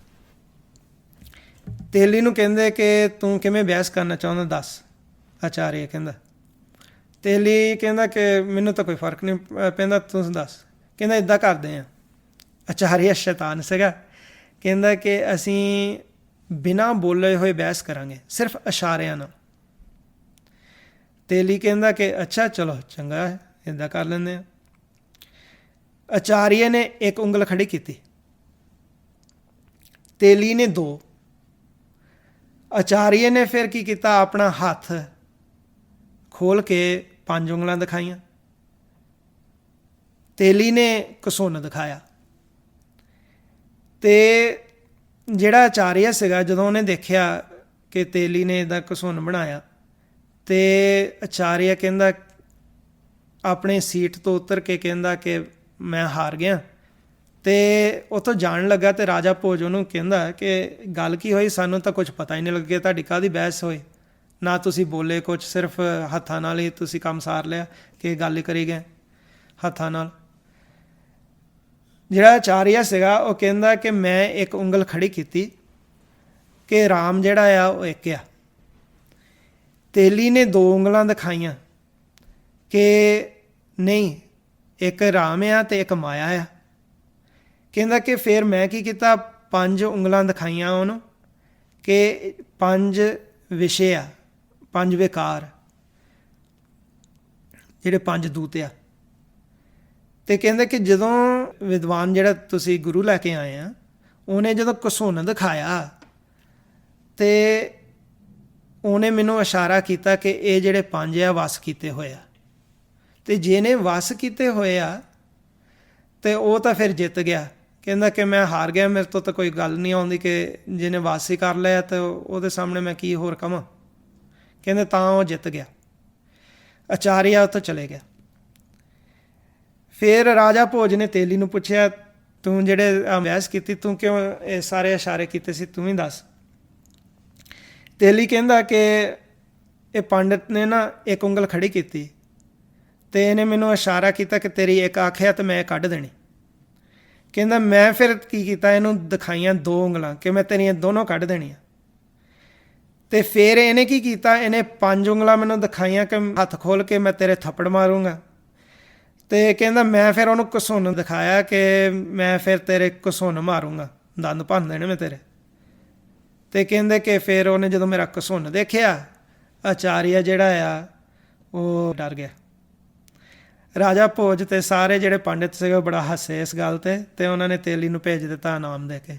ਮਤਲਬ ਕਹਿਣ ਦਾ ਇਹ ਕਿ ਜਿਹੜਾ ਗਿਆਨ ਹੁੰਦਾ ਹੈ ਇਹ ਬਹਿਸ ਦੇ ਵਿਸ਼ੇ ਲਈ ਨਹੀਂ ਹੁੰਦਾ, ਜਿੰਨੀ ਕਿ ਕਿਸੇ ਨੂੰ ਸਮਝ ਆ ਉਨੀ ਸਮਝ ਲੱਗਦੀ ਹੈ। ਗੁਰਸਿੱਖਾਂ ਦਾ ਮਤਲਬ ਇਹੀ ਹੁੰਦਾ ਆ ਕਿ ਇੱਕ ਦੂਸਰੇ ਨੂੰ ਇੰਨੀ ਸੇਧ ਦੇ ਦਈਏ ਕਿ ਤੁਸੀਂ ਆਪ ਗੁਰਬਾਣੀ ਦੀ ਵਿਚਾਰ ਕਰਨ ਜੋਗੇ ਹੋ ਜਾਓ, ਕਿ ਕੋਈ ਤੁਹਾਨੂੰ ਕੱਲ੍ਹ ਨੂੰ ਮਿਸਲੀਡ ਨਾ ਕਰ ਸਕੇ। ਕਿ ਇੱਦਾਂ ਹੀ ਪਿਤਾ ਜੀ ਸਾਨੂੰ ਸਿਖਾਉਂਦੇ ਹੁੰਦੇ ਸੀਗੇ ਕਿ ਗੁਰਬਾਣੀ ਰਾਹੀਂ ਵਿਚਾਰ ਕਰਨੀ ਹੈ। ਸੋ ਜਦੋਂ ਅਸੀਂ ਵਿਚਾਰ ਕਰਦੇ ਹਾਂ, ਇਹੀ ਕੋਸ਼ਿਸ਼ ਕਰਦੇ ਹਾਂ ਕਿ ਗੁਰਬਾਣੀ ਰਾਹੀਂ ਲੱਭੀਏ ਸਵਾਲਾਂ ਦੇ ਜਵਾਬ। ਹੁਣ ਜਿਵੇਂ ਜਾਪ ਸਾਹਿਬ ਦੇ ਵਿੱਚ ਅਸੀਂ ਪੜ੍ਹਦੇ ਹਾਂ ਚਿੱਤ ਚਰਨ ਨਾਮ, ਕਿ ਪ੍ਰਮਾਤਮਾ ਦੇ ਚਰਨਾਂ ਨਾਲ ਅਸੀਂ ਚਿੱਤ ਜੋੜੀਏ ਅਤੇ ਉਹ ਹੈ ਨਾਮ। ਇੱਦਾਂ ਹੀ ਗੁਰੂ ਗ੍ਰੰਥ ਸਾਹਿਬ ਜੀ ਦੇ ਵਿੱਚ ਲਿਖਿਆ ਹੋਇਆ ਹੈ ਕਿ ਗੁਰ ਕੇ ਚਰਨ ਸਰੇਵਣੇ ਤੀਰਥ ਹਰਿ ਕਾ ਨਾਉ, ਅੱਗੇ ਦਰਗਾਹ ਮੰਨੀਏ ਮਿਲੇ ਨਥਾਵੇਂ ਥਾਉ। ਸੋ ਗੁਰਬਾਣੀ ਰਾਹੀਂ ਗੁਰਬਾਣੀ ਦੀ ਵਿਚਾਰ ਹੁੰਦੀ ਆ। ਅਤੇ ਕਈ ਵਾਰੀ ਹੁੰਦਾ ਹੈ ਕਿ ਇਤਿਹਾਸਕ ਫਿਗਰਾਂ ਦਾ ਜ਼ਿਕਰ ਕੀਤਾ ਹੁੰਦਾ, ਦੁਰਯੋਧਨ ਦਾ, ਦੁਸ਼ਾਸਨ ਦਾ, ਹਿੰਟ ਦੇ ਕੇ ਗੁਰਬਾਣੀ ਦੇ ਵਿੱਚ ਸਾਨੂੰ ਅਰਥ ਸਮਝਾਏ ਹੋਏ ਆ, ਤਾਂ ਫਿਰ ਅਸੀਂ ਪੜ੍ਹ ਸਕਦੇ ਹਾਂ। ਜਿਵੇਂ 10ਵੇਂ ਗ੍ਰੰਥ ਦੇ ਵਿੱਚ ਵੀ ਹਿਸਟਰੀ ਲਿਖੀ ਹੋਈ ਆ, ਜਿੱਥੇ ਉਹ ਲਿਖੀ ਅਸੀਂ ਪੜ੍ਹ ਸਕਦੇ ਹਾਂ। ਕਈ ਵਾਰੀ ਫਿਰ ਜੇ ਨਹੀਂ ਸਾਨੂੰ ਐਂਸਰ ਮਿਲਦਾ, ਭਾਈ ਗੁਰਦਾਸ ਜੀ ਦੇ ਵਾਰਾਂ ਦੇ ਵਿੱਚ ਵੀ ਲਿਖਿਆ ਹੋਇਆ, ਜਿਵੇਂ ਰਾਜਾ ਅੰਬਰੀਕ ਦਾ ਜ਼ਿਕਰ ਆਉਂਦਾ ਆ ਗੁਰਬਾਣੀ ਦੇ ਵਿੱਚ। ਜੇ ਸਾਨੂੰ ਉਹਦਾ ਇਤਿਹਾਸ ਨਹੀਂ ਪਤਾ ਕਿ ਰਾਜਾ ਅੰਬਰੀਕ ਭਗਤ ਹੋਏ, ਉਹਨਾਂ ਦੇ ਕੋਈ ਕਹਾਣੀ ਨਹੀਂ ਸਾਨੂੰ ਪਤਾ, ਅਸੀਂ ਫਿਰ ਭਾਈ ਗੁਰਦਾਸ ਜੀ ਦੇ ਵਾਰਾਂ ਦੇ ਵਿੱਚ ਵੀ ਪੜ੍ਹ ਸਕਦੇ ਹਾਂ। ਜੇ ਆਖਿਰਕਾਰ ਨਹੀਂ ਗੱਲ ਬਣਦੀ, ਸਾਨੂੰ ਕੁਛ ਨਹੀਂ ਸਮਝ ਆਉਂਦਾ, ਫਿਰ ਉਹਨਾਂ ਪਾਸ ਬੈਠੋ ਜਿਹਨੂੰ ਮਹਾਰਾਜ ਕਹਿੰਦੇ ਆ ਕਿ ਪੜ੍ਹਿਆਂ ਪਾਸ ਬਹਿਣਾ ਚਾਹੀਦਾ ਆ, ਕਿ ਗਿਆਨੀਆਂ ਨੂੰ ਪੁੱਛੋ। ਅਤੇ ਅਸਲ ਵਿੱਚ ਉਹ ਪੜ੍ਹੇ ਹੁੰਦੇ ਆ, ਉਹ ਗਿਆਨੀ ਆ ਜਿਹੜੇ ਨਾਮ ਦੀ ਕਮਾਈ ਕਰਦੇ ਆ। ਉਹਨਾਂ ਨੇ ਜਦੋਂ ਸੇਧ ਦੇਣੀ, ਉਹਨਾਂ ਨੇ ਸਹੀ ਦੇਣੀ ਹੁੰਦੀ ਹੈ। ਅੱਜ ਦੇ ਸੰਸਾਰ ਦੇ ਵਿੱਚ ਲੋਕ ਐਸੇ ਨੇ ਕਿ ਉਹ ਨਾਮ ਦੀ ਕਮਾਈ ਨਹੀਂ ਕਰਦੇ, ਉਹ ਸਿਰਫ ਪਹਿਰਾਵਾ ਆਪਣਾ ਦਿਖਾ ਕੇ ਲੋਕਾਂ ਨੂੰ ਪ੍ਰਭਾਵਿਤ ਕਰਦੇ ਆ। ਅਤੇ ਉਹਨਾਂ ਦੇ ਜਿਹੜੇ ਵਿਚਾਰ ਹੁੰਦੇ ਆ, ਜਿਉਂ-ਜਿਉਂ ਉਹ ਪਹਿਰਾਵਾ ਬਦਲਦੇ ਆ, ਉਹਨਾਂ ਦੇ ਵਿਚਾਰ ਵੀ ਪੂਰੀ 180 ਡਿਗਰੀ ਦੀ ਟਰਨ ਲੈ ਕੇ ਉਹ ਆਪਣੇ ਪਹਿਲੇ ਵਿਚਾਰਾਂ ਦੇ ਉਲਟ ਬੋਲਣ ਲੱਗ ਪੈਂਦੇ। ਜਿਵੇਂ ਕਿ ਜ਼ਿਕਰ ਕਰ ਦਿੰਦੇ ਆ ਕਿ ਕਈ ਐਸੇ ਸੰਸਾਰ ਵਿੱਚ ਨੇ, ਉਹ 14 ਸਾਲ ਪ੍ਰਚਾਰ ਕਰਨਗੇ ਕਿ ਸੰਤਾਂ ਵਾਂਗ ਕੇ ਨਾਮ ਜਪੋ, ਫਿਰ ਆਖਿਰਕਾਰ ਕੋਈ ਮੋੜ ਆਉਂਦਾ ਹੈ ਅਤੇ ਫਿਰ ਉਹ ਕਹਿਣ ਲੱਗ ਪਏ ਨਾਮ ਕੋਈ ਹੈ ਹੀ ਨਹੀਂ। ਅਤੇ ਅਰਥਾਤ ਫਿਰ ਇੱਥੋਂ ਬੁੱਝ ਲੈਣਾ ਚਾਹੀਦਾ ਸਾਨੂੰ ਕਿ ਅਸੀਂ ਹੈਗੇ ਗੁਰੂ ਸਾਹਿਬ ਦੇ ਸਿੱਖ। ਜਿਹੜਾ ਨਾਮ ਦੀ ਕਮਾਈ ਕਰਦਾ ਆ, ਉਹਦੇ ਜਿਹੜੇ ਅਰਥ ਆ, ਜੇ ਉਹ ਸਾਰੇ ਨਾਮ ਜਪਣ ਵਾਲਿਆਂ ਦੇ ਪੂਰੀ ਤਰ੍ਹਾਂ ਮੈਚ ਨਹੀਂ ਕਰਦੇ, ਕਿਉਂਕਿ ਵੱਖ-ਵੱਖ ਅਵਸਥਾ ਹੁੰਦੀ ਆ, ਕਮ ਸੇ ਕਮ ਉਹਨਾਂ ਨੇ ਸੇਧ ਤਾਂ ਸਹੀ ਦੇ ਦੇਣੀ ਆ। ਅਤੇ ਜਿਹੜਾ ਨਾਮ ਦੀ ਕਮਾਈ ਕਰਦਾ ਨਹੀਂ, ਸਿਰਫ ਬਾਹਰੋਂ ਉਹਨਾਂ ਨੇ ਰਟਨ ਕੀਤਾ ਹੁੰਦਾ ਆ, ਬ੍ਰਹਮ ਦੀ ਵਿਚਾਰ ਉਹਨਾਂ ਨੂੰ ਨਹੀਂ ਫਿਰ ਆਉਂਦੀ, ਕਿਉਂਕਿ ਉਹ ਗਿਆਨ ਨਹੀਂ ਅੰਦਰੋਂ ਪ੍ਰੈਕਟੀਕਲ ਤੌਰ 'ਤੇ ਹਾਸਿਲ ਕੀਤਾ, ਸੰਗਤ ਨੇ ਗੁਰਮੁਖਾਂ ਨੇ ਕੀਤੀ, ਸੇਧ ਨਹੀਂ ਮਿਲਿਆ। ਫਿਰ ਉਹ ਡਾਵਾਂਡੋਲ ਹੀ ਰਹਿੰਦੇ ਆ, ਅਤੇ ਉਹ ਫਿਰ ਜਗਿਆਸੂ ਨੂੰ ਵੀ ਡਾਵਾਂਡੋਲ ਕਰਾ ਦਿੰਦੇ ਆ। ਜਿਵੇਂ ਕਿ ਕਈ ਐਸੇ ਆ, ਜਿਵੇਂ ਹੁਣ ਜ਼ਿਕਰ ਕੀਤਾ ਸੀ 14 ਸਾਲ ਸੰਤਾਂ ਦਾ ਪ੍ਰਚਾਰ ਕਰ ਲਿਆ, ਫਿਰ ਉਹ ਤੋਂ ਉਲਟ ਪੂਰੀ ਤਰ੍ਹਾਂ ਹੋਰ ਪ੍ਰਚਾਰ ਕਰਨ ਲੱਗ ਪੈਣਾ। ਇੱਦਾਂ ਦੇ ਲੋਕਾਂ ਤੋਂ ਸੁਚੇਤ ਰਹਿਣਾ ਚਾਹੀਦਾ ਸਾਨੂੰ, ਕਿਉਂਕਿ ਅਸੀਂ ਪਰਮਾਤਮਾ ਨਾਲ ਮਿਲਾਪ ਕਰਨਾ ਅਤੇ ਗੁਰਬਾਣੀ ਰਾਹੀਂ ਵਿਚਾਰ ਕਰਨੀ ਹੈ, ਅਤੇ ਉਹ ਹਮੇਸ਼ਾ ਹੀ ਜਿਹੜਾ ਸਹੀ ਵਿਚਾਰ ਆ ਉਹ ਨਾਮ ਤੱਕ ਸਾਨੂੰ ਅਪਣਾ ਦੇਣਾ ਹੈ। ਸੋ ਟਾਈਮ ਤਾਂ ਕਾਫੀ ਹੋ ਗਿਆ, ਪਰ ਇੱਕ ਸਵਾਲ ਅਗਲੇ ਹਫ਼ਤੇ ਲਈ ਰੱਖ ਲੈਂਦੇ ਹਾਂ। ਉਹ ਇਹ ਆ ਕਿ ਮਹਾਰਾਜ ਨੇ ਦੱਸਿਆ ਹੋਇਆ ਗੁਰਬਾਣੀ ਦੇ ਵਿੱਚ ਕਿ ਕਲਯੁੱਗ ਦਾ ਸਮਾਂ ਚੱਲ ਰਿਹਾ ਹੈ, ਅਤੇ ਕਲਯੁੱਗ ਦੇ ਸਮੇਂ ਦੇ ਵਿੱਚ ਦੱਸਿਆ ਹੋਇਆ ਕਿ ਕਿਤੇ ਦੇਸ ਨਾ ਆਇਆ ਸੁਣੀਐ, ਤੀਰਥ ਪਾਸ ਨਾ ਬੈਠਾ, ਦਾਤਾ ਦਾਨ ਕਰੇ ਤੈ ਨਾਹੀ ਮਹਿਲ ਉਸਾਰ ਨਾ ਬੈਠਾ। ਉਹੀ ਜਿਹੜਾ ਧਰਤੀ ਸੀਗੀ ਪਹਿਲਾਂ, ਉਹੀ ਜਿਹੜਾ ਸੂਰਜ ਸੀ, ਉਹੀ ਚੰਦਰਮਾ ਨੇ, ਉਹੀ ਸਿਤਾਰੇ ਨੇ, ਪਰ ਇਹ ਆਇਆ ਜ਼ਰੂਰ ਆ। ਕਿਸ ਚੀਜ਼ 'ਤੇ ਇਹਨੇ ਫਿਰ ਅਸਰ ਕੀਤਾ? ਜੇ ਸਿਤਾਰੇ ਵੀ ਉਹੀ ਆ, ਧਰਤੀ ਵੀ ਉਹੀ ਆ, ਸੂਰਜ ਚੰਦਰਮਾ ਵੀ ਉਹੀ ਆ, ਇਹ ਫਿਰ ਯੁੱਗ ਜਿਹੜਾ ਆ ਇਹ ਕਿਸ 'ਤੇ ਅਸਰ ਕਰ ਰਿਹਾ ਹੈ? ਇਹ ਤਾਂ ਬਹੁਤ ਸੌਖਾ ਸਵਾਲ ਹੈ, ਮਹਾਰਾਜ ਕਿਰਪਾ ਕਰਨ ਛੇਤੀ ਬੁੱਝ ਲਵਾਂਗੇ। ਅਤੇ ਇੰਨੀਆਂ ਅੱਜ ਬੇਨਤੀਆਂ ਸਨ। ਜੇ ਬੋਲਦਿਆਂ ਹੋਏ ਅੱਖਰ ਵਾਧਾ ਘਾਟਾ ਭੁੱਲ ਚੁੱਕ ਹੋ ਗਿਆ ਹੋਵੇ, ਅਣਜਾਣ ਸਮਝ ਕੇ ਮਾਫ਼ ਕਰਨਾ ਜੀ। ਵਾਹਿਗੁਰੂ ਜੀ ਕਾ ਖਾਲਸਾ, ਵਾਹਿਗੁਰੂ ਜੀ ਕੀ ਫਤਿਹ।